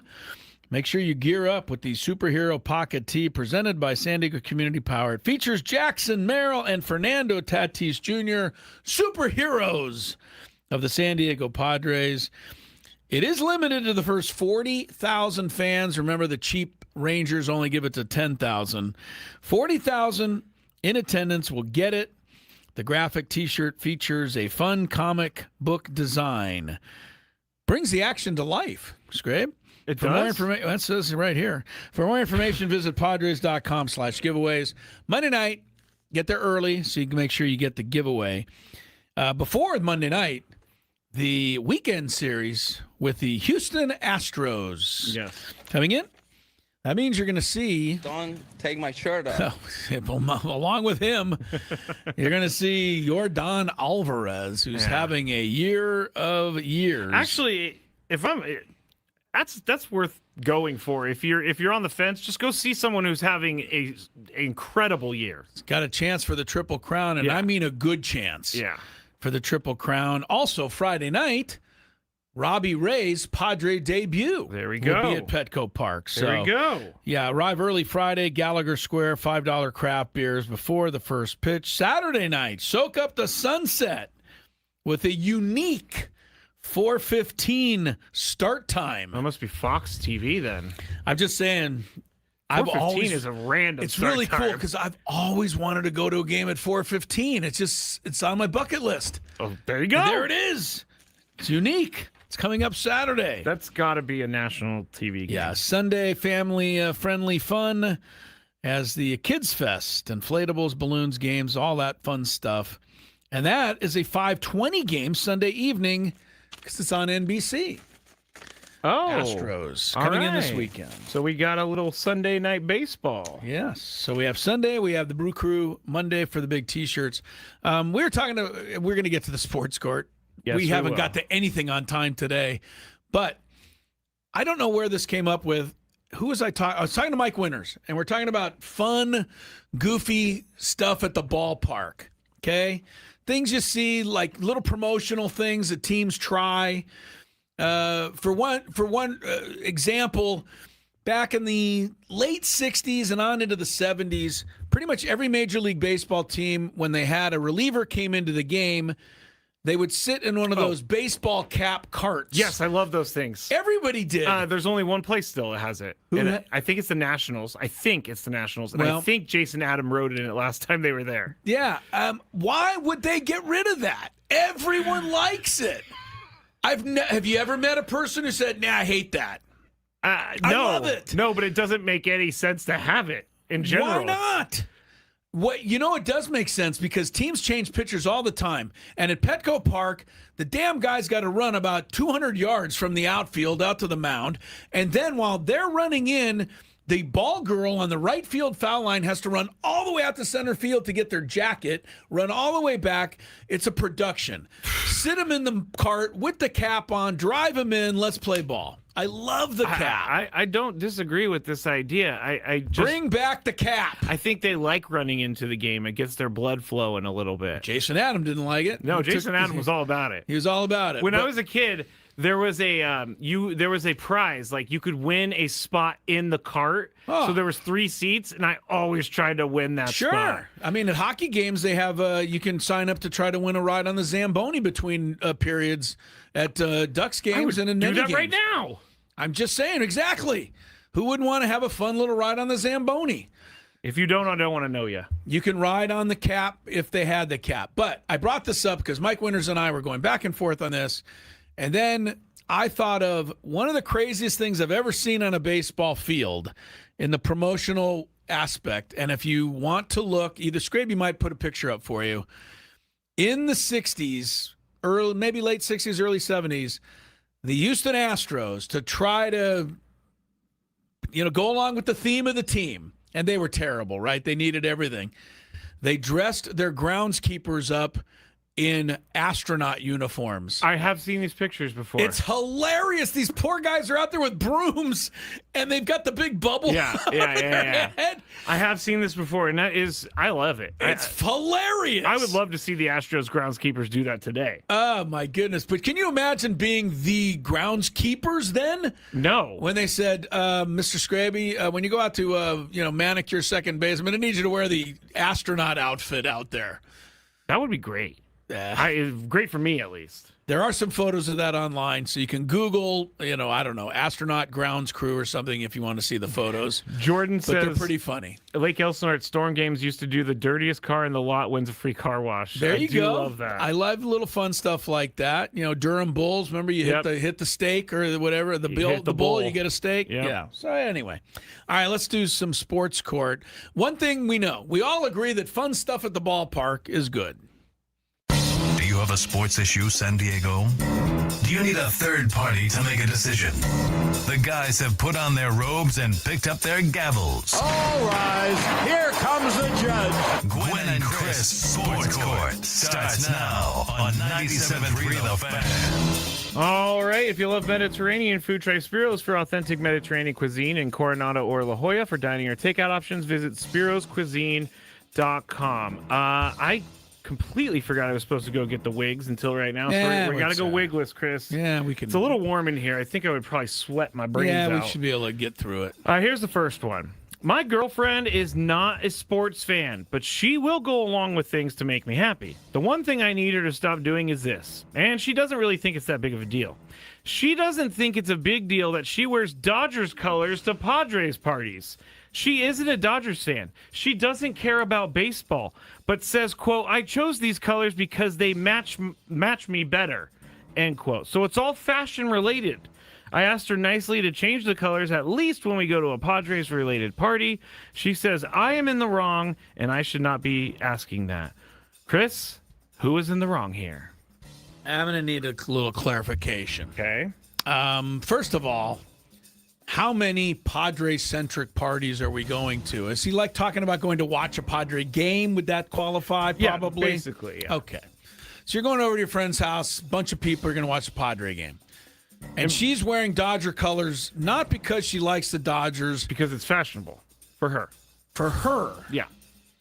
What's fashionable, especially fashionable about Dodgers? Because this guy actually DM'd me. He made this very clear. Yeah, I want to hear. That she wears blue a lot in everyday life. Blue is like her color. Okay. So she wears blue to these Padres things because she wears blue. And he doesn't like it because he feels like it's bad juju. All right. I think we can hopefully get if she's honest about it, right? And we're assuming she's honest? Yeah, I'm assuming that. Yeah. Okay, she's not a Dodger fan. She just loves blue. I know that for a fact. Okay. Like, she doesn't even really know anything about baseball. All right, I've solved it. Okay. Get her some New York Knicks stuff. It's simple. They got blue. I guess you're right. I mean, she doesn't care about sports. I'll tell you another team. Kansas City Royals is almost identical to the Dodgers blue. If she really doesn't care, get a Royal hat, get some Royal stuff. They're blue. End of story. And if she has a problem with that, then you can call her out and say, well, I thought you didn't care if it was the Dodgers. You cared if it's blue, so here's blue. I think you just solved it. I was actually going to... I don't see why that would be the problem. I was going to go in a different honest, direction. We're going to find out if she's honest. I believe that this guy's... And by the way, he also wanted to make it clear to me they don't have relationship problems. He just thought it would be fun to send. Well, I was about to try to fix that for them too, but I think you're right. Time. I think you're right. Get her a blue, like New York Giants blue. Get her anything blue. There's a ton of teams that have blue, and if she likes the baseball uniform look or whatever that is, or the baseball hat look, or the Royals have just as many jerseys that are blue as the Dodgers. They do. Yeah. They're almost the same if you look at them from far away. And if she truly doesn't care about sports, she will not care if it's a Royals hat. That's what I'm saying. I like it, Chris. All right. There was a... In fact, you know what? That ruling was so good, I think I'm going to just shut the court down. I don't think I can beat that. No, we have more people in line. Yeah, I'm calling it a day. Bailiff, we have more home. people in line that need our help. This one. My husband is a great father, a great man, and a very caring human being, except when it comes to sports. Our 12-year-old son plays soccer, and my husband acts like he is the coach, only yelling at our son. When my son gets the ball, he yells, "Push it!" Or he says, "Get it back out!" My favorite one is, "Find the gap!" That's what the guy yells. Find the gap? Is that so when you're batting? I have no idea. No, when you're batting, they want you to hit the soccer. ball. Oh, what? The gap is like... Oh. It's like a passing lane. Got it.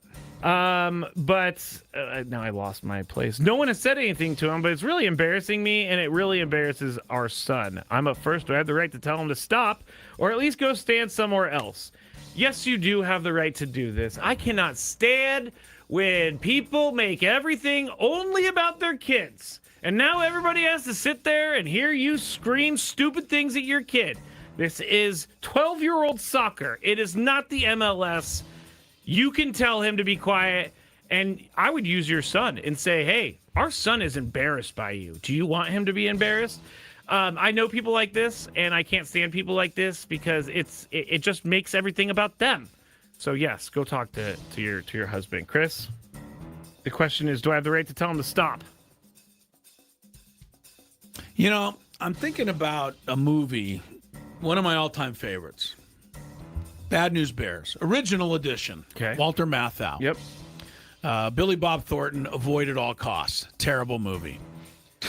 But in the original Bad News Bears, the head coach of the Yankees, which was kind of the opposing team of the Bears, was a guy played by an actor named Vic Morrow. He played it well, but he was a little too serious. And his own son was the pitcher. And his own son... This is in the movie. In the movie. Okay. Son's the pitcher. Son did something I can't recall, but in order to try to retaliate for something the Bears did, the son threw a pitch that hit the batter in the helmet. Okay.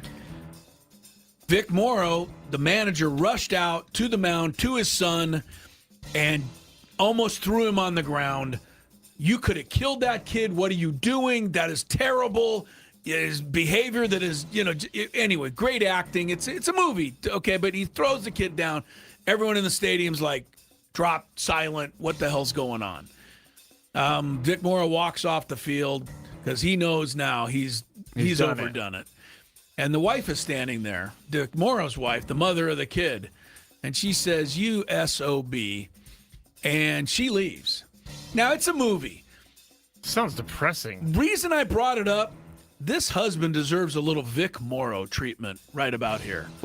Somebody has to explain to this guy, never mind you shutting up, which is a big part of the equation, but the damage that you're doing to your kid is irreparable. I think so. So this is really a serious one. And who wrote this? The mother? Yes, the mother. Yes.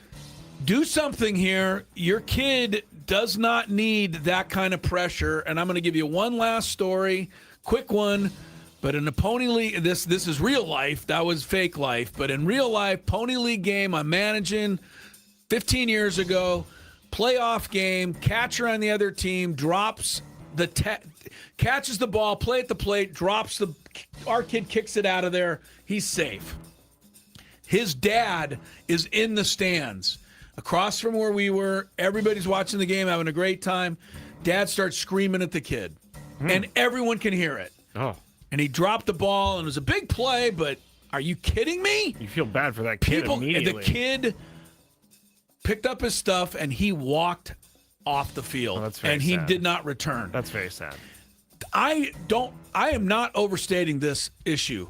Get a hold of your husband immediately. Yeah. The yelling, hit the ball in the gap, okay, but it just be, embarrassing him in front of everybody else. I can imagine that him like can't happen. Pacing the sideline and doing stuff like that. Can't happen. I hate that. And I almost don't care about the guy himself. I care about the kid. I do too. I when I was in Little League, there was a parent that would I don't want to bring down the room, but was being abused and the kid was or the parent? The kid was. And the parent would just scream at this kid all the time. And I just felt so bad for this kid. And yeah, it's got to be stopped. And ma'am, I hate to tell you, whoever wrote this, you may be the one that has to do it, and it may be a big deal in your family. I didn't actually feel like this was that serious when I read it, but the more we're talking about it, the more serious I think it is. All right, let's move on to the last one. I know we're going overtime. Can we finish with a happier one than that? Yes, this one is kind of fun. It's also soccer-related. My daughter plays U10 soccer, and U10 means these kids are under 10. Yes. Okay. And this has nothing to do with kids. She's on a traveling team, so this is somewhat serious business for her age, but there's one thing I cannot stand about another kid's family. This family has 8 kids. Yes, 8. Okay. They all come to the games. Here's the part I don't like. They get to these games at least 4 or 5 hours early so they can get the best spot. They post up with a 10 by 10 canopy, and their 8 children and block out a lot of the midfield from being used as a seating area. Now we all have to go sit on either end of the tent and the kids, but when you look down the field and it's in the corner or on the sideline, we can't see it because the Ringling Brothers Circus is in the way. I'm up for, or you're up first. What's the question? Do I tell them to find somewhere else to sit, or is this fair game for them? Is this a serious one? I think they're looking for some guidance. Okay, well, what do these people not understand about the fact that there's no reserved seats at an under 10 soccer game? I think that there is also There's a limit of how big your family can be and go to the game? No, I think what they're saying is you could be a little bit more caring of other people and not take the best seat. Maybe go down to like... Why should they not take a good seat? The 20-yard line. Because you got 8 kids in a 10 by 10 canopy. I'm confused. Why is soccer practice or soccer games all of a sudden babysitting time? What do you mean?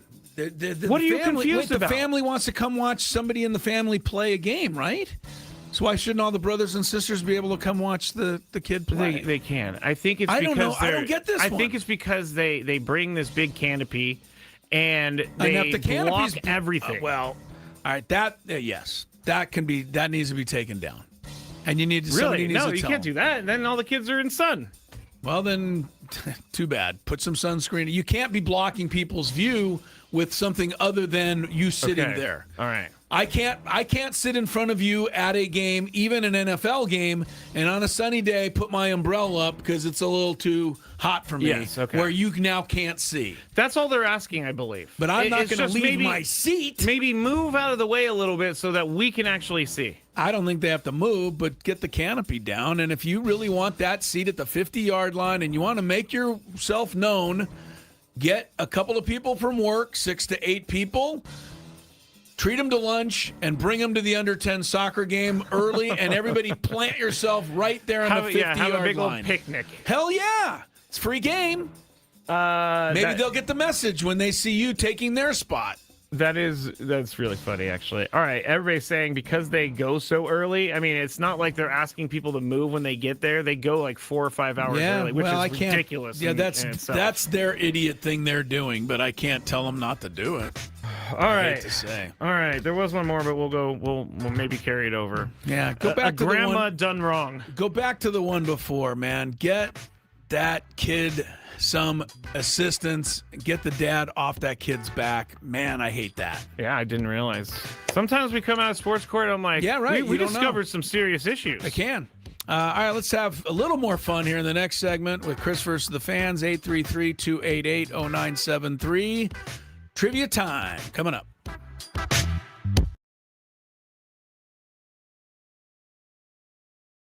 I actually got in trouble once when I worked at the bank for looking up a celebrity, and it was totally wrong on my part. Totally wrong. Looking up their account number? Just I searched her name in the account system, and Skraby, what is wrong with you?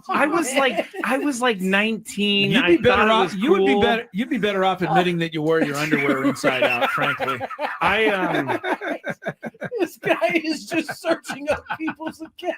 It only happened that one time because I got caught. How did you get caught? The account was flagged, and anybody taking a look at it gets logged. And so I got called into the boss's office like 3 days later. What did that come? I'm sorry, I gotta ask, but nobody's supposed to be doing this preview. What did that conversation? How did it go? Well, why were you looking up Paris Hilton? Is that who it was? I can neither confirm nor deny. Oh my! Goodness. I can neither confirm. That's really funny, Chris, that you just yelled out that name out of all names. No. But I walked in. I got called into the office, and I sat down. And all my boss. I loved her. She was great. Her name was Sharon. Amazing boss. She just slid the piece of paper in front of me. You knew. Said, "Did you visit this account?" And I looked. Yeah. She was like, "We're gonna have to write you up for this, and if you do it again, we're gonna have to fire you." And I said, "I'll never do it again." And I got out of there as soon as possible. I took everything, but It was not good.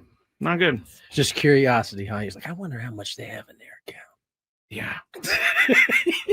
I mean, before I got caught, I did look up athletes. And, oh my God! I'm so glad you're sitting in this seat now. Yes, I'm so happy you're not doing any job that can be dangerous to people's futures. This was in the first year that I was there. I learned my lesson thoroughly. Chris, as I said, as soon as they walked in, there was like, yeah, that's our guy right there. That's our window. We're gonna take him down. Yep. Just lucky I didn't get caught for like. I can't even say. I'll tell you guys off break whose account I saw and how much money they had sitting in their checking account. And this was how long ago, too, by the way? 2009, 10.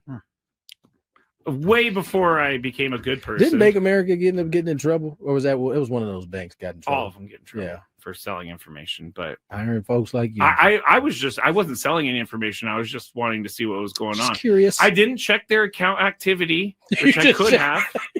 Been like, oh, they bought this here. I'm going to go up there. You know, I'm not that creepy. Well, that's stock. Oh, yeah, you're not that bad. Not that creepy. This is amazing, by the way. We're supposed to be doing. How are we supposed to do baseball picks under these I don't think we can circumstances? anymore. I think we gotta push it. You guys never did it? Well, I mean, no, Skraby, we didn't. Really? Okay. Like you work at a bank, you're looking at people's account information? That's unbelievable. It only happened for a little bit, and then I got only for a little bit. I can't stop laughing at this because it is quite hilarious, Skraby. But you were saying that I may have gotten robbed or whatever. I actually did get robbed when I worked in San Francisco, and they're called quick change artists. How long did you work in the banking industry? 8 years. I was a teller supervisor when I finished. I was also the merchant teller, which took in around $150,000 in cash a day. Guess what? Always balanced at the end of the day. Yeah, I bet. But there was a guy who walked in. He had about $5,000 in hundreds, and he handed it to me. He said, "Can I get 50s for these?" And I said, you know, it's pretty annoying that he wants $5,000 in hundreds. In hundreds, and he wanted $5,000 in 50s. He just wanted 50s instead of hundreds. So I had to go get it from the vault. I come back. I'm starting to count it out, and then he's like starting to ask me questions as I'm counting it out. He's trying to and then what did I tell you, Chris? This is what I'm talking about. That window right there. Hey, this guy was so good that no one saw it coming. But so when I started getting mad at him because I counted out the 50s, he goes, "What are you doing?" I asked for 20s. And I'm like, what? You did not ask for 20s. You asked for 50s, bro. Yeah. I had to go to the vault to get those 50s. And as I was getting all mad and talking to my boss, he took the cash off the counter and put it into this folder that he had on the thing that the original 5,000 in hundreds. Yeah, well, he kept going like that, and then I was so mad, I just grabbed it and I threw it in my drawer. And then he was like, "You know what? I'm out of here." And he walked out. And then at the end of the day, $3,000.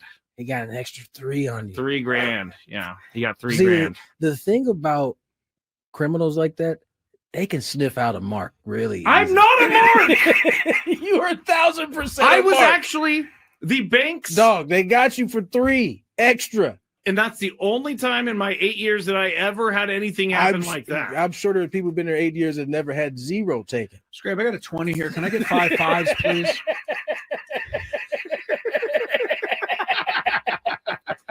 I hate you guys.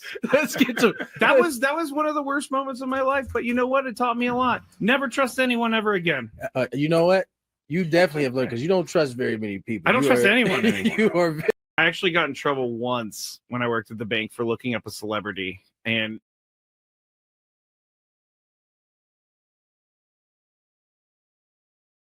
All right, welcome back to it, man.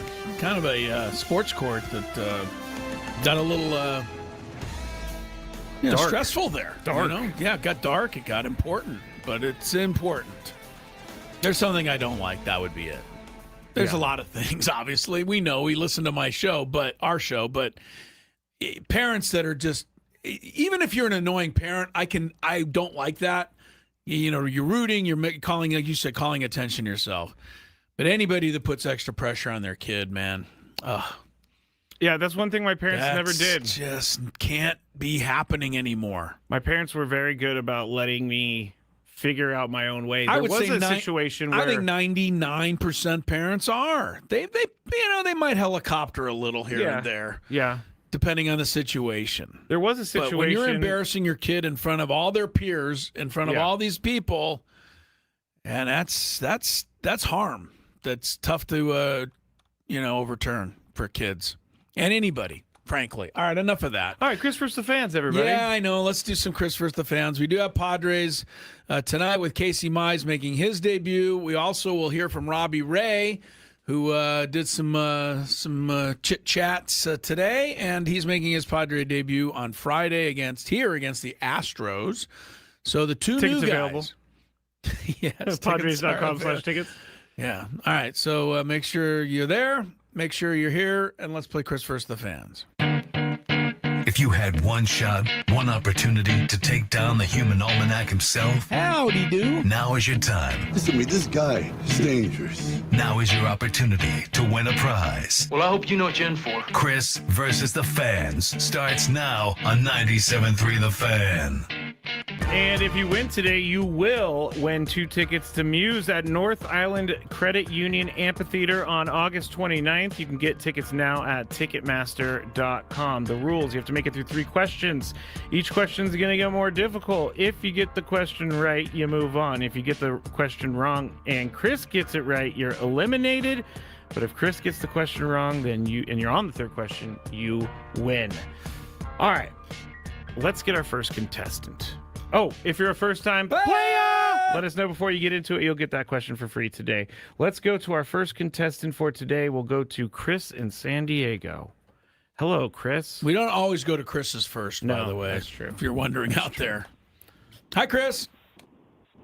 Hello. What's going on? Not too much. Playing ball. Much. All right. Hey. Are you ready to go? Ready. All right, Ready. here we go. Here we go. Who was the last Bears quarterback to be drafted number 1 overall? It's a number 1 question, so don't overthink it. Don't overthink it. That was the guy they have right now, Caleb Wilson or Caleb from USC. Good enough. Yeah, I'll take it. Caleb Williams. You named his college and everything, so you get that. He's one the Iceman, correct. which I hate too. Tony is now all about the self-proclaimed Iceman. Iceman. Yeah, that was really annoying. That's put that on the list. Things I don't like. Giving yourself a nickname. Yep. It's got to be organic. It has you can't to be just organic. give yourself a nickname. You think that the Skraby Chronicles was something I'm like, you guys need to call it that? No, it just organically came about. All right, Chris, here we go. Question number 2. Great. Which NFL franchise set an all-time record by winning 24 consecutive preseason games between 2016 and 2023? Which NFL franchise set the record by winning 24 consecutive preseason games between 2016 and 2023? He's not getting this. This is a 3. Does anybody really even watch your preseason anymore? The reason I put it as a 2...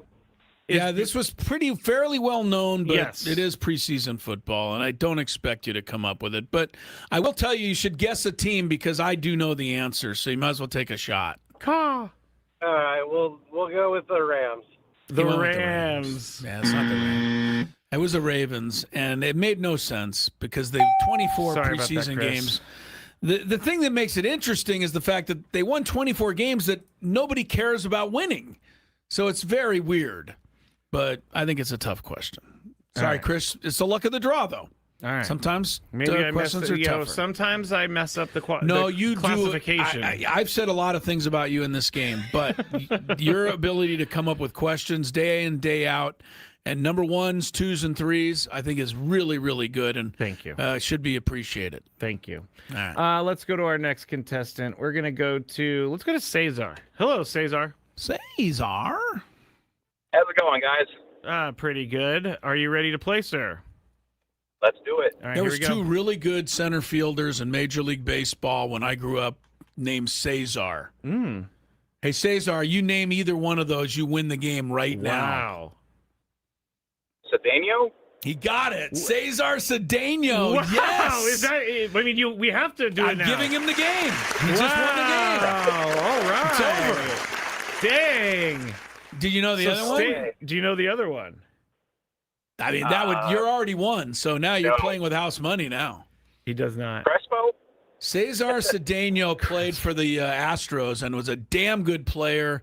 The other Cesar was on the Big Red Machine, center fielder Cesar Geronimo. Someone just put that in there. Yeah, really good, though, All right, Cesar. stay there, you stay won. there. Yeah. Right? Just like that. I honestly did not expect for it to be that easy. You never know. You never know where the game's going to go. Yeah. That's a new wrinkle, though, that we're not going to make a habit. No, but it just seemed like kind of a fun thing to try that time. Yeah, it worked out. Okay, there you go. I thought Game it was a over. fair enough question in terms of difficulty, and if he had it, then he got it. So, congrats. Cesar, you're going to go see the concert with Muse. Yes. I came up with a couple of doozies today. But doozies in the sense that I think they're fun questions. So I can't wait to the next time. When are we giving away some Padre tickets, man? I'm ready. I got a couple of questions on hold that I'm looking forward to imparting on the listeners out there.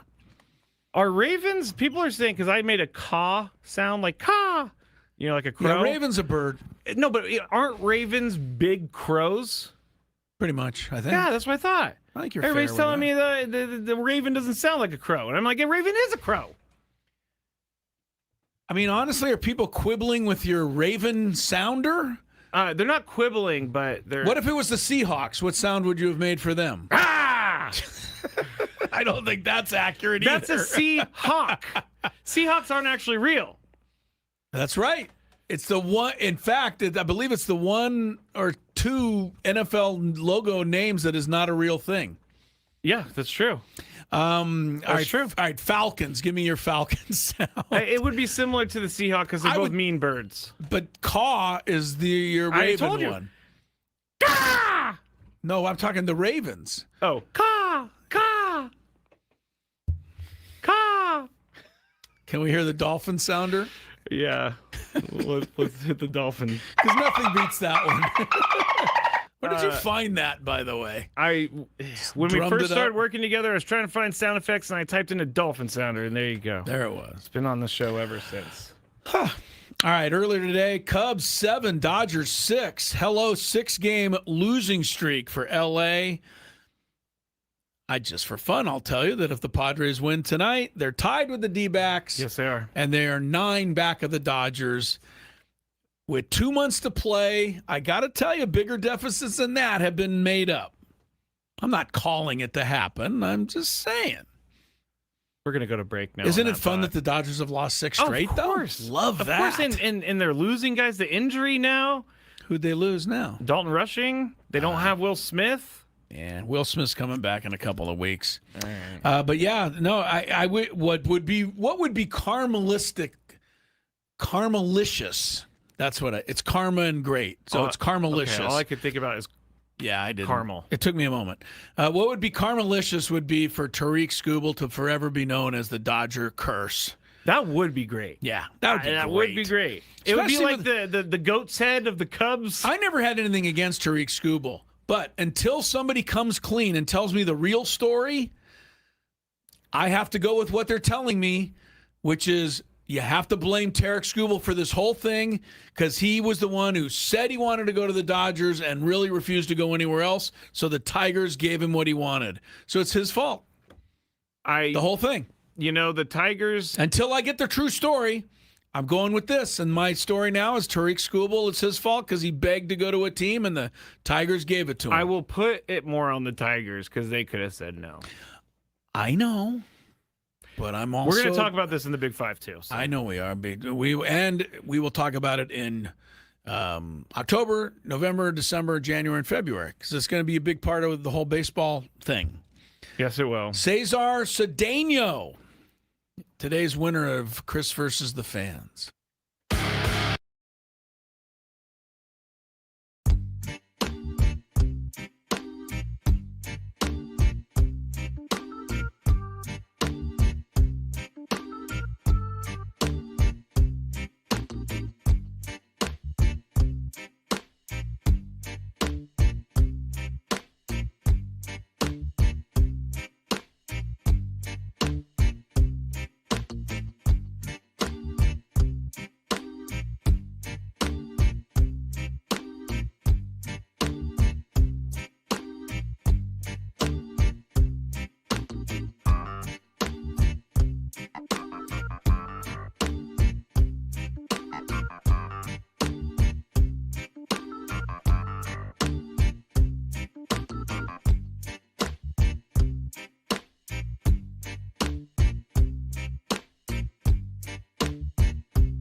Piano, Skraby. I'm gonna have you change the channel, but we might end up in a different dimension because Tech has not been Chris's friend today. Certain days, Tech is not your friend. I'm trying to get a picture of the Padre helmet cart that brought pitchers in from the bullpen. First of all, it took me a while to find a picture of one, but I found it. You did. And it's a great picture, and it'll take any Padre fan back to the day. And it's a great shot of the Padre baseball cap, relief pitcher cart.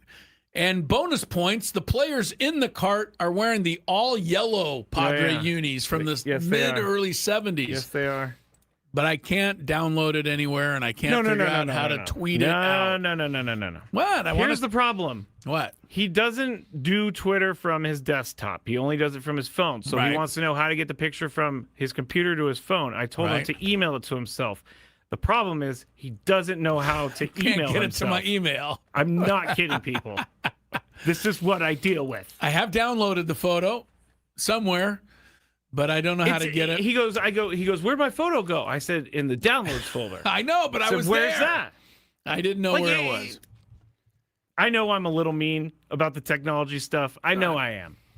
I don't care because I'm secure in my lack of technology. You certainly are. I'm very secure that I don't know everything. Yeah, you certainly are. So I don't mind taking a little bit of a hit here. Because I also know that in my age group, the people I hang around with, peer group, I'm way better than most of them. That's scary. But that's why I feel comfortable not knowing everything. The fact that you're saying that your friend group cannot attach a picture to an email not everybody. Is frightening. Not everybody. Frightening.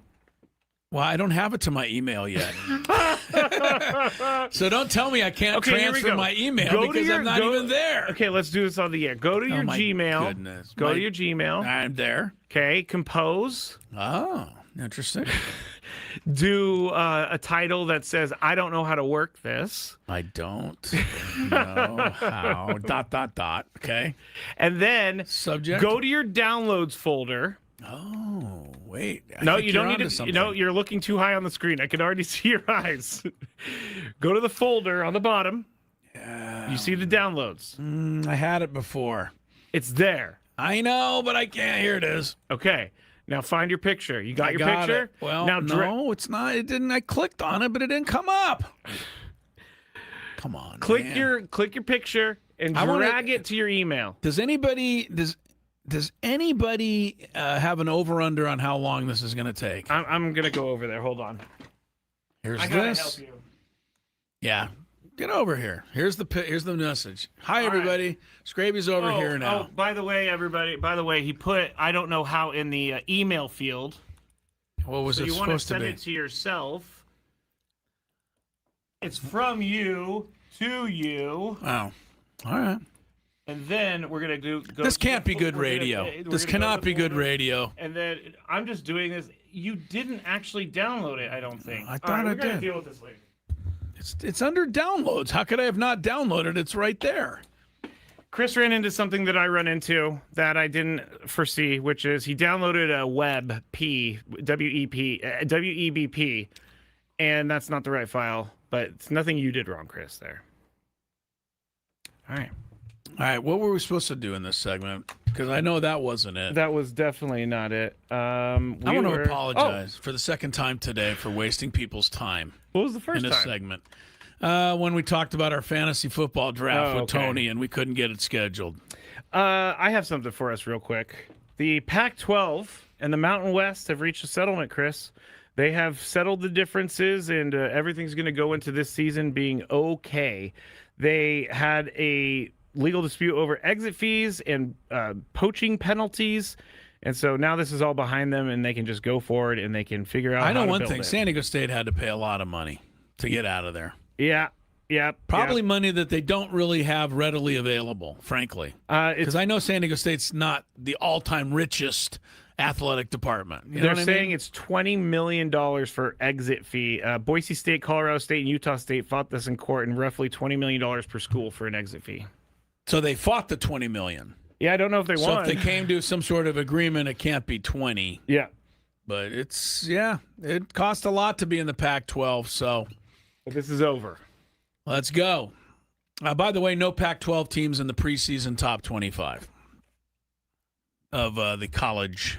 I mean, did we football expect rankings. anyone? Maybe Boise State, because Okay. they have kind of they have the brand name. But Can I ask a question that might get me in trouble? Yeah, because I mean, it's better than trying to download a picture for me. We're getting a bunch of people saying that it was awesome and that we need to do. They loved it. They need to do. They need. Why don't Chris somebody Ello just text segments? just give him my hey Chris Ello? Don't give away your email. My work email? Oh, your work email's Yeah, fine. Christopher.Ello.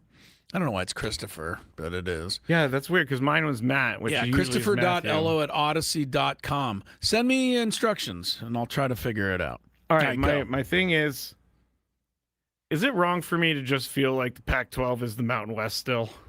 No, you're not wrong. And I'm pretty sure that even the teams and the people around the Pac-12 think it's still not a whole lot more past the Mountain West. But I mean, if you're being serious, I am being we serious. haven't established anything in the new Pac-12 at all. Because Utah State, Oregon State, Washington State, Colorado State, Fresno State, San Diego State, Boise State, Texas State. are the Everybody's a teams. state. Yeah. Except That's true. Gonzaga, which is in basketball Yeah, only. yep. But no, the new Pac-12 hasn't been able to do anything yet. But I do think that what everyone in the new Pac-12 is hopeful of, because you're right. If you ask an honest question right now, it's no better than what the Mountain West was, really. The only additions are Texas State, Oregon State, Washington State. None of the three move the needle. Yeah. But I think being in the Pac-12, I can already see things being done a little differently behind the scenes. All right. I can see some things that are happening already with the Aztec women's basketball broadcasts that I'm looking forward to. Oh, wow. I think it's going to be a little more legit, a little more big league. And I think that after a while, you are going to see the Pac-12 be more big league than what the Mountain West ever was. Okay.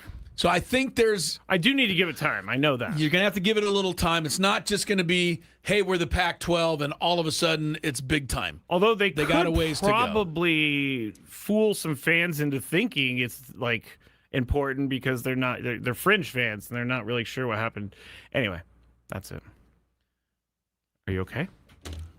Yeah, what were we going to do anything else? No, we're gonna do the Big Five when we get back. It's a good Big Five. I can tell you so. Are you going to try to help me do this during the break, or are we just going to give up? We'll not give up. We'll not give up, but I'm not. You're happy pretty about frustrated. It. I I'm know not happy that. about it. More Gwynn and Chris and technology stuff.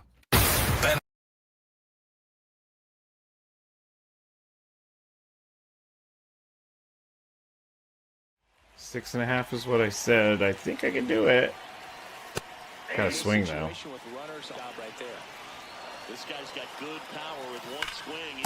Oh man. All right. That was a good hit, but jeez. All right. Attempt number 2. Oh man, that was the pitch. Just got. I walked it off though. That's nice. Doesn't count. Attempt number 3. In this situation, he's trying to get you to puck out an opportunity to drive in a run here. Pitch Oh, gets away. I'm surprised that would have been a walk-off. Thankfully, whoever's at third did not come home. This guy's got good power with one swing. He can win it for him. Definitely ways for that go-ahead run to score if the ball's put in play. Swung at something inside. In position, brings it in. Runner tags from third. It's low and gets away. I mean, I'm happy with the win, but it doesn't help me here. So we go to attempt 4. Ugh. Fouls away the first offering. Winning run at third. I think he could probably. I just need to get the bat up. Inning number 9. Pulled hard, but it's a foul ball. So now it's all Seems like a Gavin Sheets special right there. Try to track the ball, block it if you have to, as far as just a late swing that maybe you're not sure about, but some way. That was stupid. That was just a terrible, terrible swing. Attempt 5. The last thing he wants is to hit the ball on the ground, but I wouldn't expect many pitches Yeah, up in the zone. thanks for that. They'll be pitching Thanks for that. double play in this spot. The next pitch misses. See, a walk doesn't help me either in this situation. Could be some action here on this next pitch. Couple runners on. Probably it's Fouls away the first That was offering. kind of juicy. last thing he wants Swung is to too hit early, the as you ground. can see. I wouldn't expect many pitches up in the zone. They'll be pitching for a double play in this spot. Pitch out from Manny Machado. What do you think's going to happen? This guy's got good power with one swing. Uh.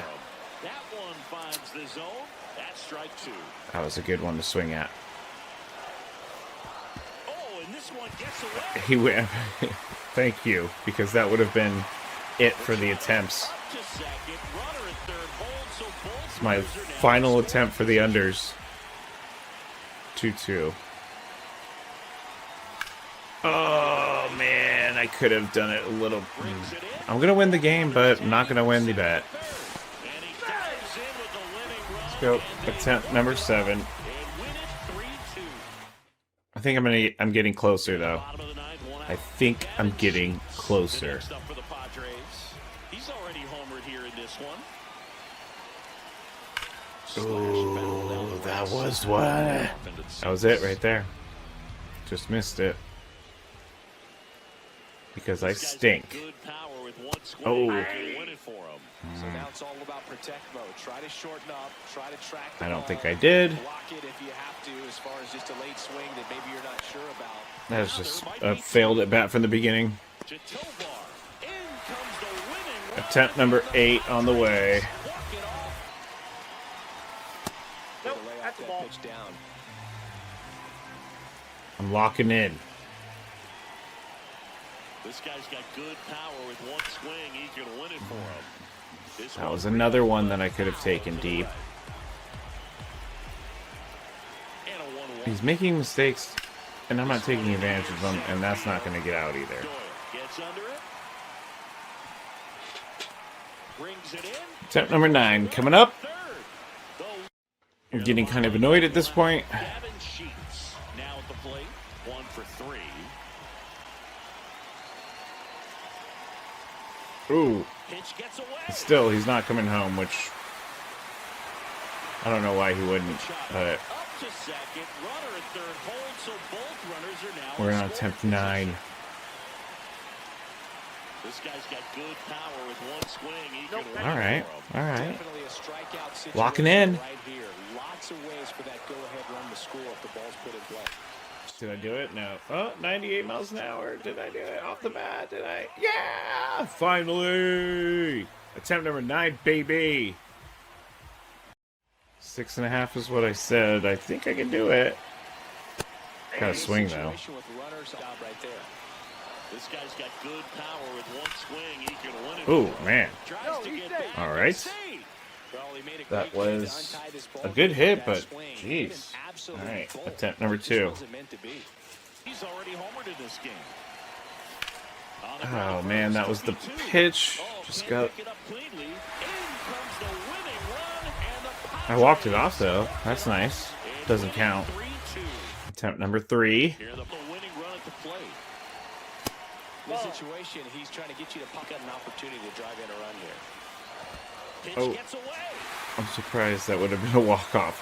Thankfully, whoever's at third did not come home. This guy's got good power.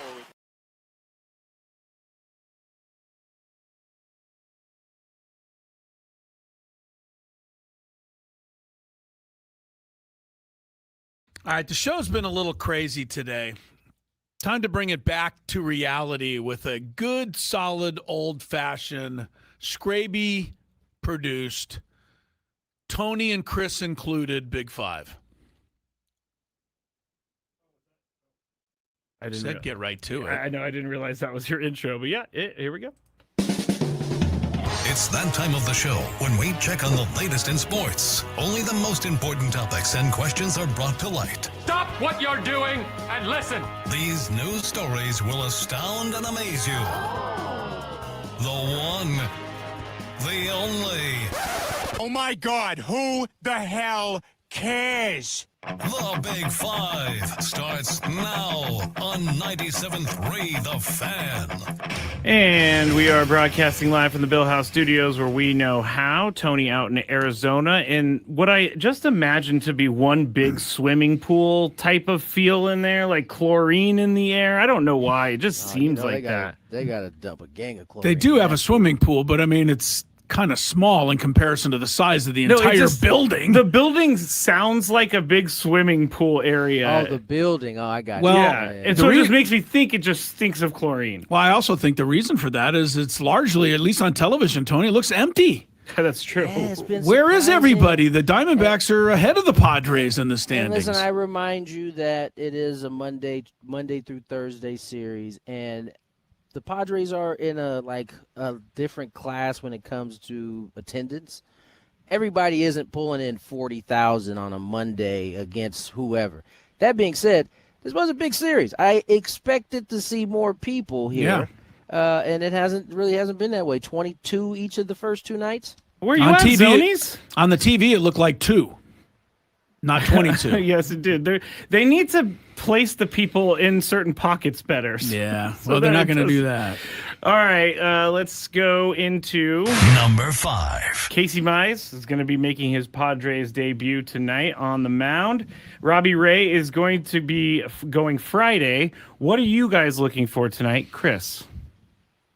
7 shutties. 7 shutties. I don't know. He's been out for 10 days, and I haven't heard him speak on that. I don't know if he missed a turn or that he just, took a rotation off or just.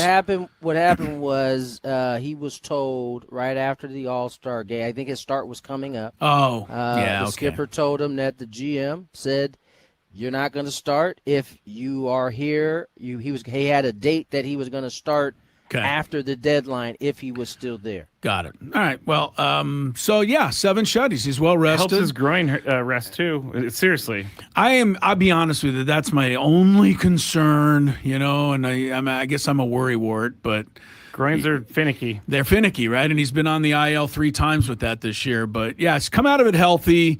If he gets into the 6th, through 6 would be great. Give me a run or 2. Get the bullpen. Give me a night where I can go Motorhone, Miller to close. Like, that's it. Yeah. That would really be something. So, and maybe Motorhone can go 2 tonight if Mize can go 6. All right. Tony, what are you looking for tonight out of Casey Mize? Quality start. That's all. All right. It's a quality start. Padres are really good when their starters give them those type of starts. Because that usually means they're pitching the ball, they're throwing the ball well, and whatever amount of runs the Padres have put up had worked. That's what they got early in the season. They were getting some of those type of starts, and then the injuries started to kind of pile up. The bullpen started to kind of had to hold the fort down during that time. And so I just want a quality start because I know that this team was initially built to have pitchers that gave quality starts, give up 2, maybe 3, and the offense kind of do the rest. I just think they got to get back to that. They only got 2 starters in there that have been able to give them close to that. And now you can get a guy that can give you 6.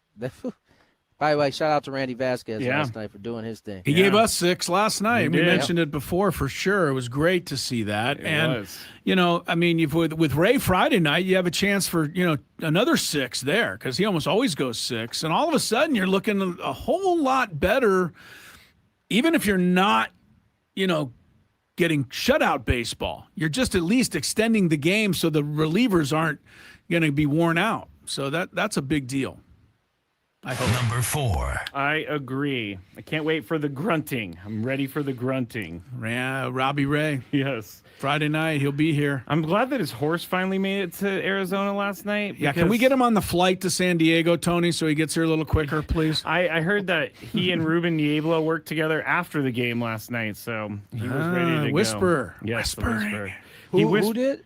Robbie Ray, I guess, got in after the game and worked with Ruben Niebla. Dude, we were getting on the bus and I saw a ball go flying by. I said, "Hey, Jess, who's?" And I saw a couple of the Padre staff in uniform, but I could only see Herbie, who is the one of the bullpen catchers. He was sitting down, and I didn't want to go walk and see. I wasn't that interested. I was ready to go home at that point. Sounded like Herbie wasn't catching the ball if it was going whizzing by you. He was just watching it. He was watching it go by, and that makes sense now that you say that the Robbie Ray thing happened. Yes. All right. The Braves. We're still talking about the Tarek Skubal trade. It's gonna. I promise everyone out there, we're gonna stop talking about it when we don't have any news to talk about. Well, let me just say this. I think we're going to be talking about it next February. I mean, it's a big deal, and it's going to impact the talks. Well, so you better get used to this subject. A Braves beat writer from the Atlanta Journal-Constitution named Gabe Burns tweeted this out. The Braves are in on Tarek Skubal and made some of their top prospects available, but Detroit never presented an offer that would get done. It seems like it was always going to be the Dodgers there. Wait, who said that? The There's reporter. There's some more aluminum hat talk right there. Yes, there is. This is just feeding into it because there's been a couple instances saying that the Tigers probably didn't take the best deal, and people are kind of sort of reporting that. We don't know that for sure. Oh, we do. We do now. We do. Let me stop you. We do. Let me go in this direction, Chris. Is it possible the Tigers front office just aren't very smart and they took a worse deal? No. Okay. It's not. But I'll let Tony go first. It's his turn. Oh, yeah. Sorry. Tony, go ahead. No, I don't think it's that they. Listen, I don't want to have my tinfoil hat on, man. I just think that Joaquin Phoenix, right? In the movie Signs. That was very funny, actually. I don't want my tinfoil hat on. So I think, they got the deal that they thought they were getting the best of. Yep. If it is actually true, beat writer from Atlanta says it is. And by the way, the folks in Atlanta are beside themselves at their organization. Like they can't. I got nothing at the trade deadline. I did a radio hit with them yesterday, and you could just hear it in their voices, like how disappointed they were. Not just that they didn't even bring up the Skubal thing. They were pissed about the Padres and Mize and Robbie Ray. And so they're like, why couldn't we do nothing like that? We got all the same type of things, and it's just funny. You go from we had our kind of questions about it, about our own stuff. Every organization kind of deals with this in some way. But yeah, I think they probably. I want to believe that they took the deal that was the best one they had out there. That's what I want to believe. In their eyes. That's what I want to believe. But that's where we can never prove it. Because they could always say, hey, we felt like this was the best deal. Oh, we can't disprove that. All right, don't say we can never prove it. Unless there's written emails. I was going to say, Chris brought up a great point yesterday in our text back and forth. That, every time and I'm not saying they are, but I'm saying we're not saying they are colluding, but every time they've done it, they've been caught at some point. They get caught every time. Sometimes it's years down the line, but eventually they get caught. Somebody will find an email somewhere if it really happened. Look, I want to believe the same thing Tony does, but there's a couple of indisputable facts. One, the Tigers didn't wait till the end, which means they couldn't possibly even have known what the best offer was because there was another That's true. 36 hours True. for them to get more also offers. true. That's So true. that's indisputable. The other thing that's pretty indisputable is that the people in Milwaukee have no good reason for why they didn't offer more, nor do the people in Atlanta, nor do the people in Tampa Bay. And when you put it all together, the only explanation we're getting is, well, Tariq Skubal wanted to go to the Dodgers. That's not an explanation. Whoop-de-doo. I mean, if everybody got to go where they By the wanted way, to it go, it'd doesn't- be a by wonderful the way- world. And what did they say? It would be we'd all have a Merry Christmas. It doesn't work that way it anyway. doesn't. Yeah. Like he doesn't have 10-5 rights. He's been on the team for 7 years. But Tony, that's the only excuse everybody's making. It's a bad one. It's not a good It's one. a terrible one. Yes, it is. It's a terrible. Just say you thought that was the best deal. Yeah, they don't Just want say to. it. They Right. know because they know that they can get outed because they didn't wait till the end. Number 3. We have some movement in the wide receiver market, everyone. Wide receiver Stephon Diggs has found his next NFL team. Be still my heart. Be still my heart. I haven't slept in weeks. I know, it's wondering tough. where Stephon It's was tough. going to land. Well, he is now a Washington Commander. Okay. He apparently last month a report came out saying he was intrigued by the chance to play with Jaden Daniels, and now he's going to do that. And Adam Schefter is reporting that is a 1-year deal worth up to $12 million. Chris, he just played in the Super Bowl with the Patriots. Does he still got it? I'll be honest with you. I don't think he does. Just by what I've seen. And maybe it just wasn't the right spot. But, and you go back to what New England did in the last at least couple of games. I didn't even see Stephon Diggs. Like, was he in the AFC Championship game? Do you remember him in the Super Bowl? I mean, I guess he was running around out there. There was not a lot of offense in the AFC Championship game to begin Understood, with. and they didn't have much offense in the Super Bowl either, but he's one of the guys that, needed to be producing it. I think it might be just past time. I mean, Stephon Diggs has become, for some reason, a bigger deal off the field now with all of his Cardi B stuff and some of the other controversies surrounding him.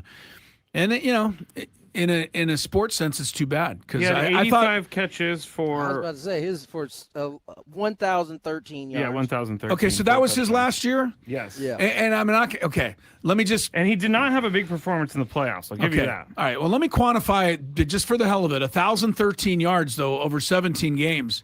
It's about 55 yards per game. It's 60 yards per game. It's not an incredible amount.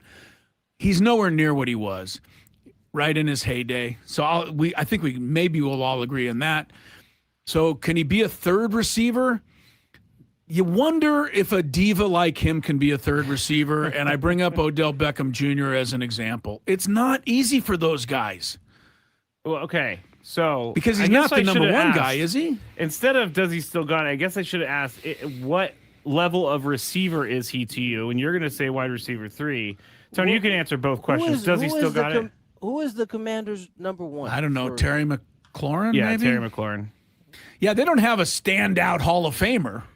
So, Well, I mean, that's kind of really where this kind of falls is that he is filling a need for a team that don't have very many wide receivers. Remember, this slot right here was slated, at least was talked about, for Brandon Ayuk until he talked himself That's true. out of this spot. That is true. And so I think this fills whatever need that was going to fill, whether it's a 2 or 3. I don't know, but I still think he's pretty productive. I would say you could put his year up next to Mr. Evans from Tampa.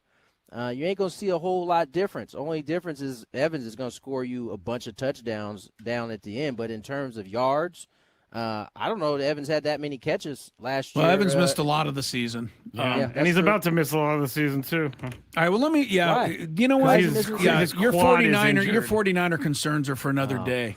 But, Agree.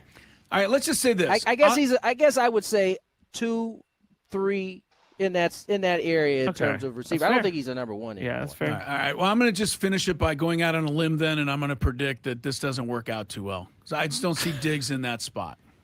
There. All right. Here we go. Number 2. I read an athletic story earlier today, and the title was, quote, Aaron Rodgers, Sophie Cunningham speak out, Caitlin Clark does it, Either way, they lose, is what the title of the article was. And it was actually very interesting because they were talking about how athletes have been criticized by either side. People who think they should speak out and people who think they should shut up and dribble. The article was pointing out that Aaron Rodgers and Sophie Cunningham had a lot to say about different topics, and they have been both praised and criticized. Caitlin Clark decided not to comment on Sophie Cunningham and what she said and decided to keep her thoughts for herself, but she's getting crushed for the fact that she doesn't want to comment on this. So, Tony, what is the best move for an athlete in this day and age?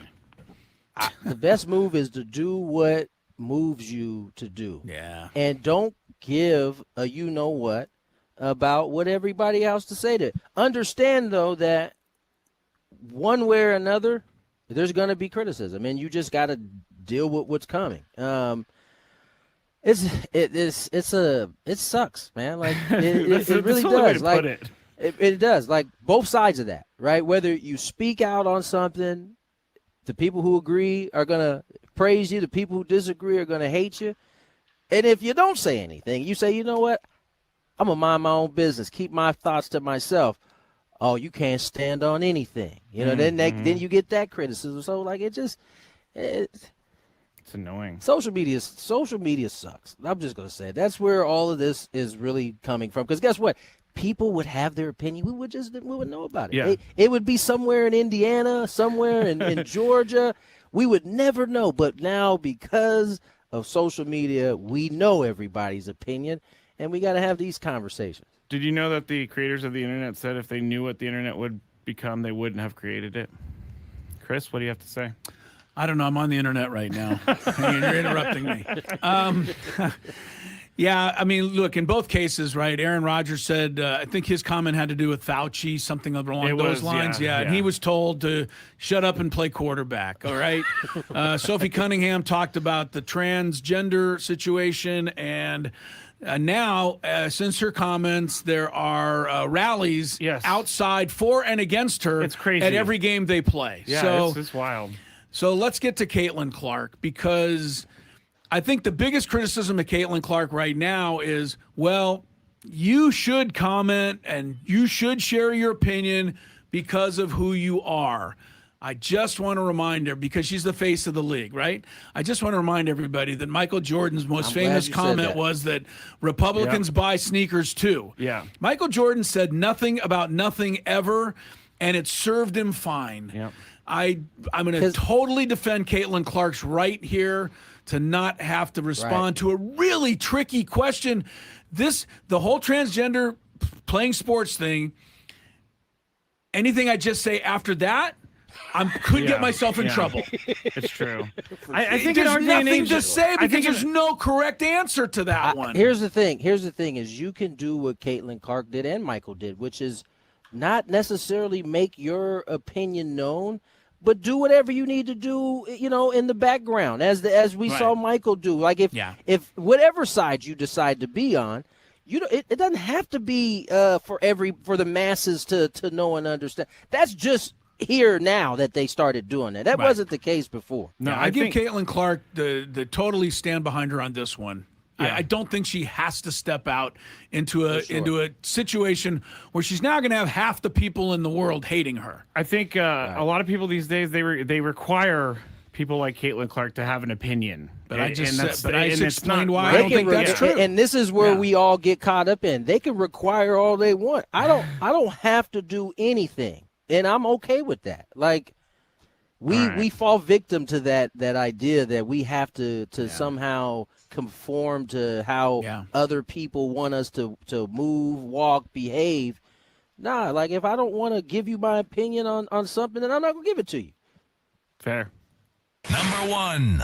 All right, 33, I believe it's 33 years ago today, Nolan Ryan got some guy, forgot his name, in a headlock, Robin Ventura. Rockin' Robin. And pounded his face just over and over and over. All right, wait, you're off camera with your depiction. Tony was on camera. Boom, boom, there you go. boom. He's giving him the good noogies up there. He was. It was hilarious to see a balding Nolan Ryan beat him up. Yeah, I hadn't seen it in a while. Robin Ventura, when he finally extricated himself, Didn't look too bad, too worse for the wear. I mean, he took all these punches, and he kind of took it like a champ, to be honest with you. I mean, listen, Nolan's hand probably was hurt because he was hitting him on the top of the hardest part of the skull. All right, so with that happening 33 years ago today, this happened a couple days ago. I'm sure people have seen the clip, but here it is. Al primer picheo el contacto a terrenos del Tornillo, que no puede quedarse con ella de primera, después se entrega con Félix, regresa, ¡epa! ¡Epa! Y wow, hay golpes ahí por parte de Danry Vázquez y el Tornillo Amador, salta todo el mundo, cuidado. Hay un show grande en el terreno de juego del Toros Mobile Park. Y golpes. No se hablaron mucho, ¿eh? A la primera llegaron los golpes. Bueno, lo que sí veo es a un Danry Vázquez que está también por allá, Donis Medina. Algunos de los jugadores están recibiendo y otros también están tratando de... That was a Mexican League game between the Toros de Tijuana and the Acereros de Monclova. Didn't we pick that in the Gambit? We did. Night? We did. We lost the bet. We lost that one. But the Toros player, as you saw, just completely punched this other dude in the face. Cold clocked him. Kind of what it looked like. Like almost assault to me. So my question is, and I don't even remember. Chris is up first, I guess. Yeah. Should he be charged with assault? Well, I guess I don't. Yes. Keep in mind this is another country. Too. Well, yeah, I don't know all the laws there. Because I was going to say, let's just assume this happened to the U.S. Would you want him charged? I mean, it's not going to. I would think if I was the player who got hit, I might consider it. But then there is a bit of an unwritten rule between the lines. But I will tell you, he has been suspended. We know this. Yeah. And he's been let go by that team. So he's no longer even employed by that team. Now he's on the streets somewhere. Yes, we should bring him back. And by the way, as you saw at the end of the video, finally somebody from the other team clocked him from behind, and that guy got a 6-game suspension. So, I think all of that's pretty good. You always, Tony, I think will speak to this. You get on a slippery slope when you start doing, lawsuits on stuff that happens during games. I was talking to you, Skraby, earlier about, I remember George Atkinson, sorry to turn back the clock. He clotheslined Lynn Swan one time. Lynn Swan didn't get up for 2 hours, like lying in the middle of the field. I mean, he was dead, basically. They had to peel him off the turf. Was there intent to assault? I would tell you to watch that video and you answer for yourself. Because, all right, so yes, there was intent to assault. But I don't think you could file a charge because not in the 70s, but in 2026. I'm gonna let Tony go. Yeah, Tony, do you think should he be charged? No, he shouldn't be charged. Yeah. We all got this is playing into what we are now. Like we all got to have a little bit more mature competitiveness, right? Okay. Like I saw it from a different angle. I can see why he was upset. But not enough to cold cock my man. Like, did you really think he tagged him too hard? I think. It wasn't the tag. He tagged him. I have it from a different angle. He tagged him and then kind of threw a forearm shiver up at him. I don't think we saw that from our angle. Right, he missed. So I mean, like, I understand you being upset, but if he hit you, but he didn't. He missed. And so you can't cold clock it. And not only did he cold clock him, when my man was down, he kicked him too. Like, that was chicken bleed. He was far, far, far out of bounds. Yeah. Even that being said, I don't want to see freaking people getting charged with I'm trying to think of anything I've ever seen to that extent. Not too often, but how about Kermit Washington to Rudy Thompson? Were you thinking the same one? Just about to say it. If you've never seen that, that's the most brutal sports thing outside of boxing that I've ever seen. And Kermit Wash, I don't know if there was any charges filed there. No. I don't know. I know that Rudy Kermit, so he kind of disarms you a little bit. Yeah, that's funny. It wasn't funny to Rudy Tomjanovich, though, because his face was rearranged and he never played again, really. That's a candidate for assault charges right there. Well, that one was tough. Yeah. All right. On that note, we're going to head into the happy hour. We're going to get you set for Game 3. We're setting up the happy hour before fight talk. The game between the Padres and the Diamondbacks. Casey Mize makes his debut. We'll talk about it when we get back.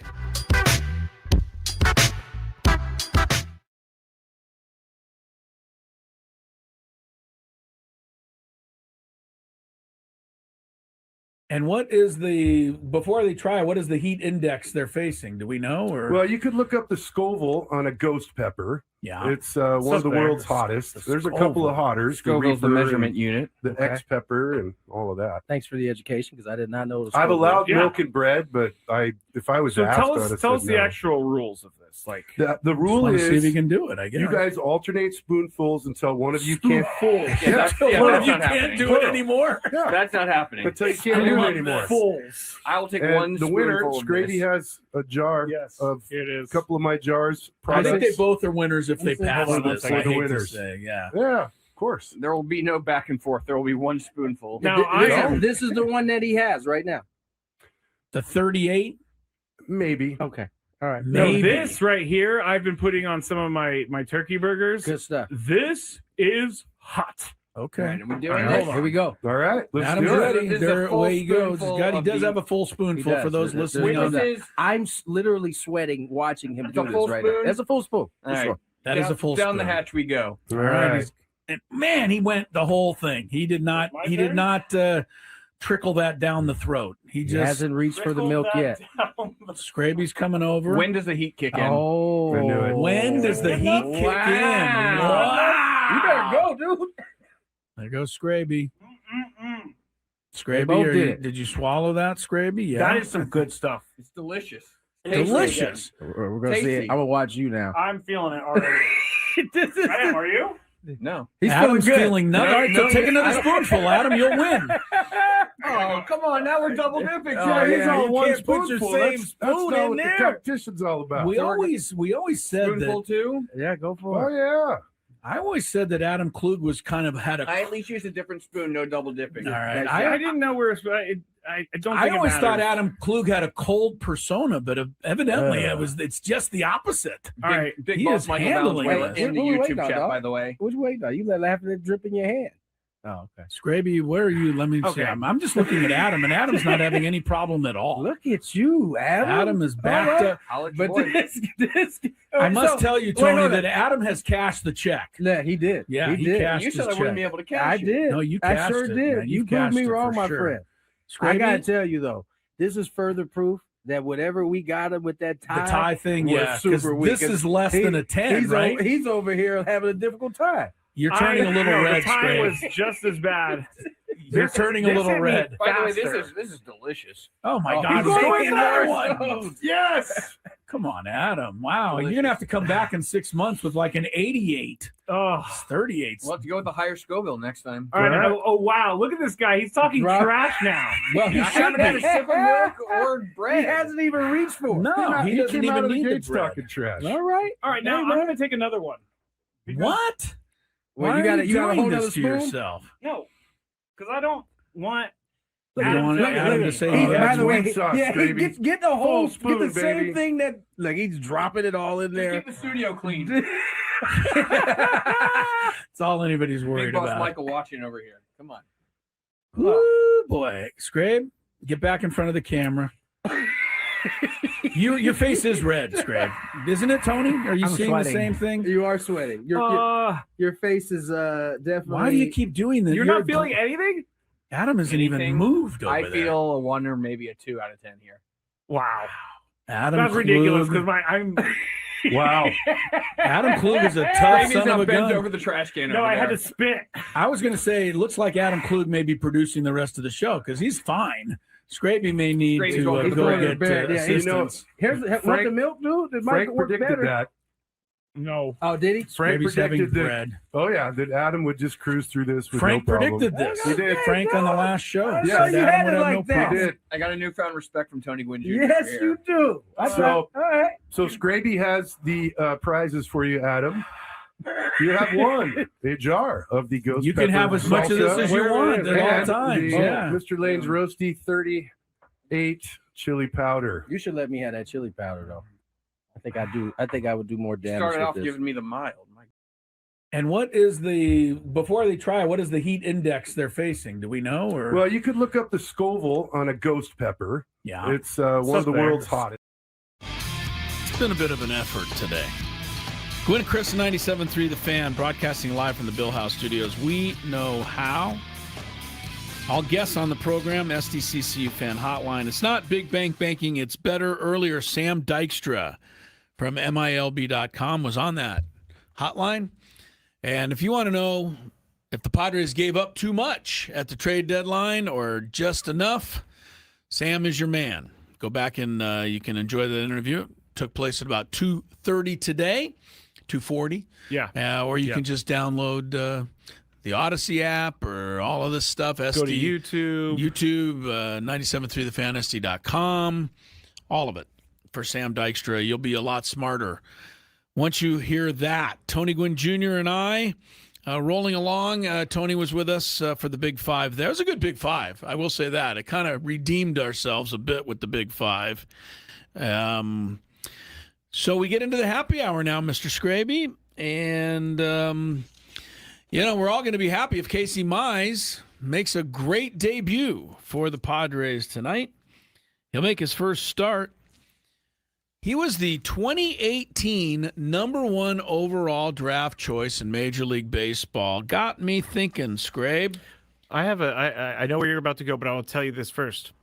Do you think that two number one picks have ever been traded on the same day? Because that's what happened. Casey Mize and Adley Rutschman. I would say it might have, but I'd have. So a lot of these #1 picks have been traded. I don't know if they were ever traded. I gotta do some research on that. Yes, you do.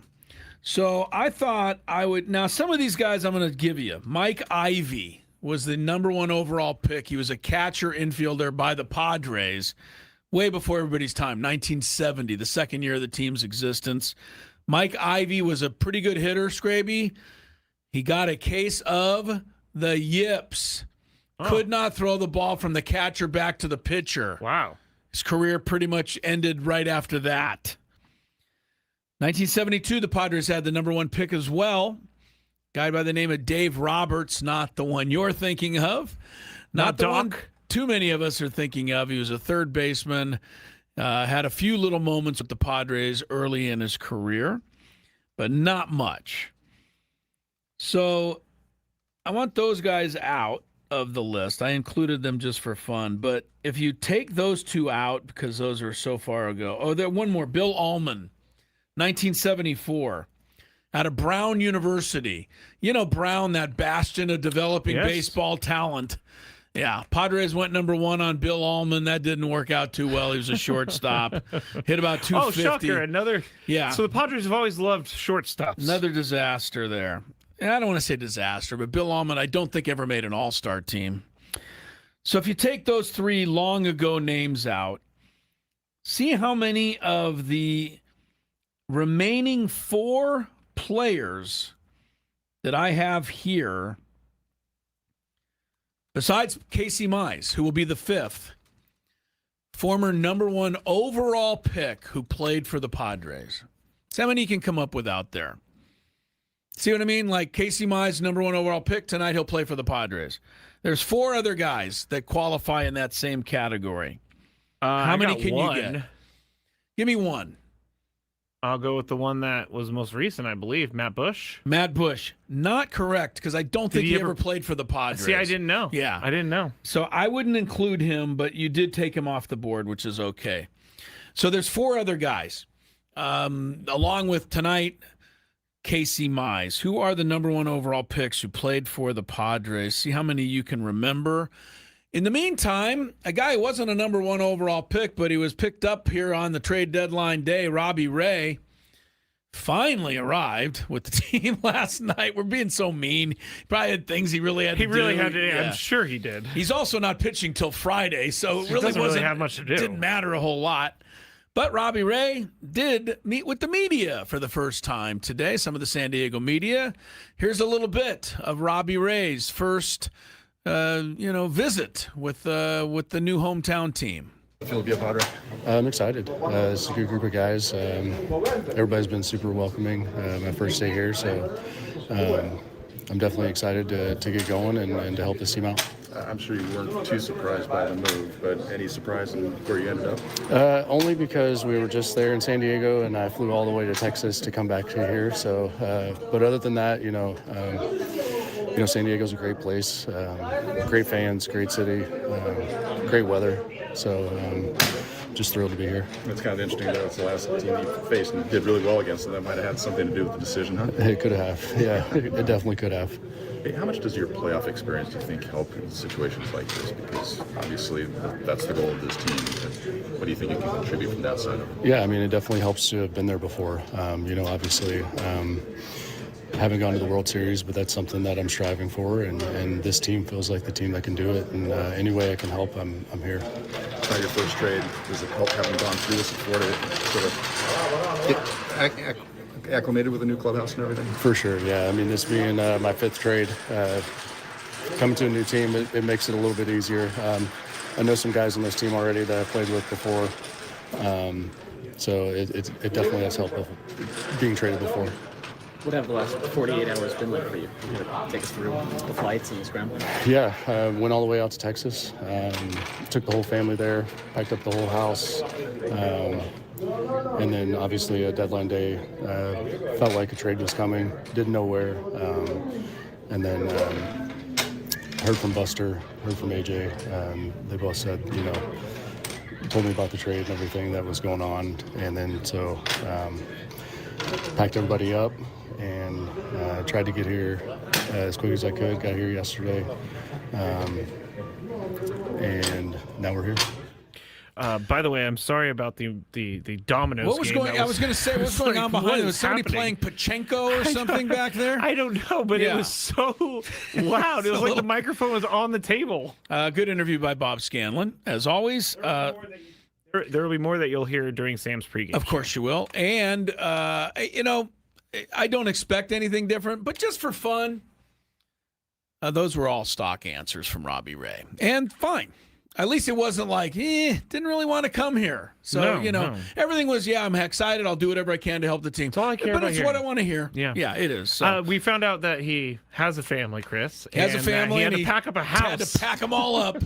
So that's where he's been. And get him out here after they went to Texas because he was with the Giants. They played in Texas. That's where he was after he left San Diego. So, all right, now here's what I came up with just for fun on the number 1 picks and see how well you did out there. I actually added one to the list because I went back through to double check. The first one I have is a former number 1 pick of the Mets. 1984 is an outfielder named Sean Abner. He got traded to the Padres somewhere along the line. Not exactly an all-time famous one. The other ones, number 1 overall picks who played for the Padres. Andy Benes was a Padre draft choice, number 1 in 1988. Actually, he was traded by the Padres. Yes, Padres originally drafted him, though. Number 1 overall pick traded. I'm going back to that whole thing, whether or not number 1 picks have been traded on trade deadline. Well, he was definitely traded. All these guys were traded. 1997, Phil Nevin. Astros were number 1 pick for Phil out of Cal State Fullerton. Of course, he was a Padre. 2000, I imagine most of you remember some guy named Adrian Gonzalez. Originally drafted, though, surprisingly, maybe to some, by the Miami Marlins. I did not know that. They immediately traded him to Texas. They immediately sent him to San Diego, pretty much. So Adrian Gonzalez didn't spend a lot of time in Miami or Texas, but he was not drafted by the Padres, although you might think he was. I thought he was. And then the final one I came up with before Casey Mize pitches tonight was Arizona Diamondbacks number 1 overall pick in 2005, Justin Upton, also played for the Padres. And if you have somebody else, send it in because I might have missed somebody there. I didn't. You know what I mean? Yeah. It's an official list, but somebody could have slipped through the cracks. When Robbie Ray was talking there, and he was playing dominoes as he was doing it. Hang on, Skraby. I was trying to make more noise, but this is too soft. It's too soft, like. Yeah, I needed some more noise. He said, I didn't know where I was going to go. That's got to be tough. Not knowing where you're going to be the next day. We don't talk about it enough. No. We don't talk about it enough that all of these guys, there is a trade deadline, so that maybe sometimes gives them a little heads up. Like they can call their family and go, I'm hearing my name, so let's kind of be ready. But not every trade happens that way. Yeah. Sometimes trades are just on the spur of the moment. Yeah. Gage Workman said he didn't expect to be traded, and then he was traded. But again, not every trade. But again, it was at the trade deadline, so it couldn't have been completely stunning. How about, just a middle of the road trade that happens in the middle of June? True. There is no trade deadline there. Yeah, true. You're driving to work. Well, who was the guy? Who was the poor guy who was getting on the plane to Japan? When we got Dylan Korea. Cease. It was Korea. Yeah. Man, why am I forgetting his name right now? Steven Wilson. Yeah. That's heartbreaking. That's heartbreaking for him, but they had to pull his bags. His bags were on there. Yeah. But I mean, it's a family. It's a whole family that gets moved sometimes there, and it happens like that. Kids are in school. Yeah. We don't think of any of that. We just get over here and start pitching. Well, that's true. Robbie Ray said he's been traded 5 times. He was traded to the Tigers from the Is this the Robbie Ray page? Yeah. Or is it the Casey Mize page? No, I'm on the wrong. I was on the right page. He was in Washington National. Robbie Ray, drafted by them, traded to the Tigers organization. Tigers traded to the Diamondbacks organization. Diamondbacks traded to Toronto organization. Toronto traded to Seattle organization. And now Seattle to San Francisco. Or was he traded? Yep, Seattle to San Francisco. San Francisco, yeah, he said he's been traded 5 times. That's not fun. I don't think how many times you get traded. It's not fun. I would think in some ways. In some ways, it's like, wait, this team didn't want me anymore? Yeah, but I think he would understand. He's going to a better situation. Yeah, he wanted out. So this was a welcome change for him. All right, more Gwynn and Chris is ahead. I had something fun for the end. Oh, yeah? Yeah, because not fun much of the happy hour? Yeah, because not too much of the show has been too fun. What are you talking about? It's had a great time. It's been a crazy one today on Gwynn and Chris. The Brady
Welcome back to Gwynn and Chris. Chris requested song here, too, by the way. Weekend. Yep. Blinded by the lights. Blinded Lights. Just Blinded Lights. Okay, 522, Chrisella, there's Skraby. I'm Chris. We're on the YouTube channel. You can see us there. Gwynn and Chris SD, 97.3 The Fan. Yep. And hi to Mac out there, who could be now listening. Okay. I like running into people, so do you, I think. Yeah, I love it. I was walking up here to work. Some guy you came walked to work today? No, sorry, from the parking lot. Which, by the way, when I park sometimes in the parking lot, I may as well have just walked from home because it's so far. But today I was walking up, and a gentleman came and said, "Hey, do you know where that?" Because there's a big sign down there in the patio area for the deli that we have. Oh yeah. But it's not. It's a little confusing as to where the deli is. So I get it. And the person asked and said, "Hey, do you know where this deli is?" It's like in some side door. Right. You have to kind of. So I pointed the guy in the direction. And he said, "Thank you." And he goes, "You're Chris Ello, right?" And I go, "Yeah, great." And he goes, "Yeah, I love the show, the whole thing." So anyway, what does this do? I'm sorry, kudos Mac. to Mac. What are you doing getting a sandwich in this? In this neighborhood? Yeah. What's the matter with that? I don't think I've ever seen someone destination this sandwich shop. I don't think he was going out of his way. I think he just happened to be here. Oh, I see. Okay. He was walking around. He saw the sign, and he's like, "Hey, I'm going to go grab a bite to eat." Maybe he just wanted a drink. I don't know if he even wanted a sandwich. I don't know. All right. The sandwiches are good. I'm not saying they're bad. I know. Mac, hello. Thanks for being a fan. He was also, Mac grew up, he said, a stone's throw from Cooperstown. Whoa. Big baseball guy. That's pretty cool, actually. I know. I would have loved to live. I always was like a city kid. You would have liked to live in the middle of nowhere? I would have loved to live in Iowa. As much fun as where my grandparents in live. about 4 minutes. Where my grandparents live, because there was a bunch of hills, and it was not the Iowa you think it was. I told you when we drove through Kansas this year, from the airport to the University of Kansas, did not see one thing except for a silo for bad. 40 miles. Not much. That is bad. All right, I got a couple of quick things. And first of all, Fangraphs. Do we listen to Fangraphs? Yes. Sometimes we do. Yes. All right. They say the Padres at this moment are predicted to finish the season 83-79. Okay. Which means, Skraby, they'd be playing 500 the rest of the way. So they must be looking at their schedule. I mean, Padres are currently 4 hours over. Or 4. I was reading your sign. I know. They're 4 games over, and so they have them finishing 4 games over. Fangraphs says they have a 34% chance of making the playoffs right now. I guess that would go up if they win tonight because they'd move into a tie for the actual spot in the playoffs. By the way, if they do win tonight, somebody let Xander Bogaerts in on the information. Here's why I say so. A couple of Padre players were asked about the Dodgers and them getting Tarek Skubal and whether they're ruining baseball, etc. Of course, neither player said so that was asked. One was infielder Jake Cronenworth, who said, "Does it make their team even better?" Yeah, but they have every right to do it. Every other team had the opportunity to do it. I don't know if I 1,000% agree with that. I know what he's saying. Don't know that the Royals really were kind of in the running for that. But I know what he's saying. Yeah, he's saying the teams that were in the running. Yeah, anybody, right. If somebody was into it, they could have done it. They didn't. But here's Bogaerts. That's what you do when they're going for something. 3 in a row. They're chasing that, and they got a good pitcher. We've just got to focus on trying to get to the playoffs. Once you get there, anything can happen. If it ends today, I don't even think we're in, right? We got to get in. I'm just saying, it's kind of funny to me. Like, players themselves just kind of show up and play sometimes. Bogey wasn't even 100% sure whether the Padres were in now or not. I mean, I believe it. I think do, that's, too. I think that's extremely smart to not know where you're at. I mean, at a certain point, you need to know where you're at because you need to know the scenario. I really believe my curiosity would get the better of me. Like, me too. You know that when they talk about golfers, and you help me here because I'm a terrible golfer now, and you've taught me to think that. Right. Wait, what? No, you told me. So just pretend you're terrible, and you won't be bothered.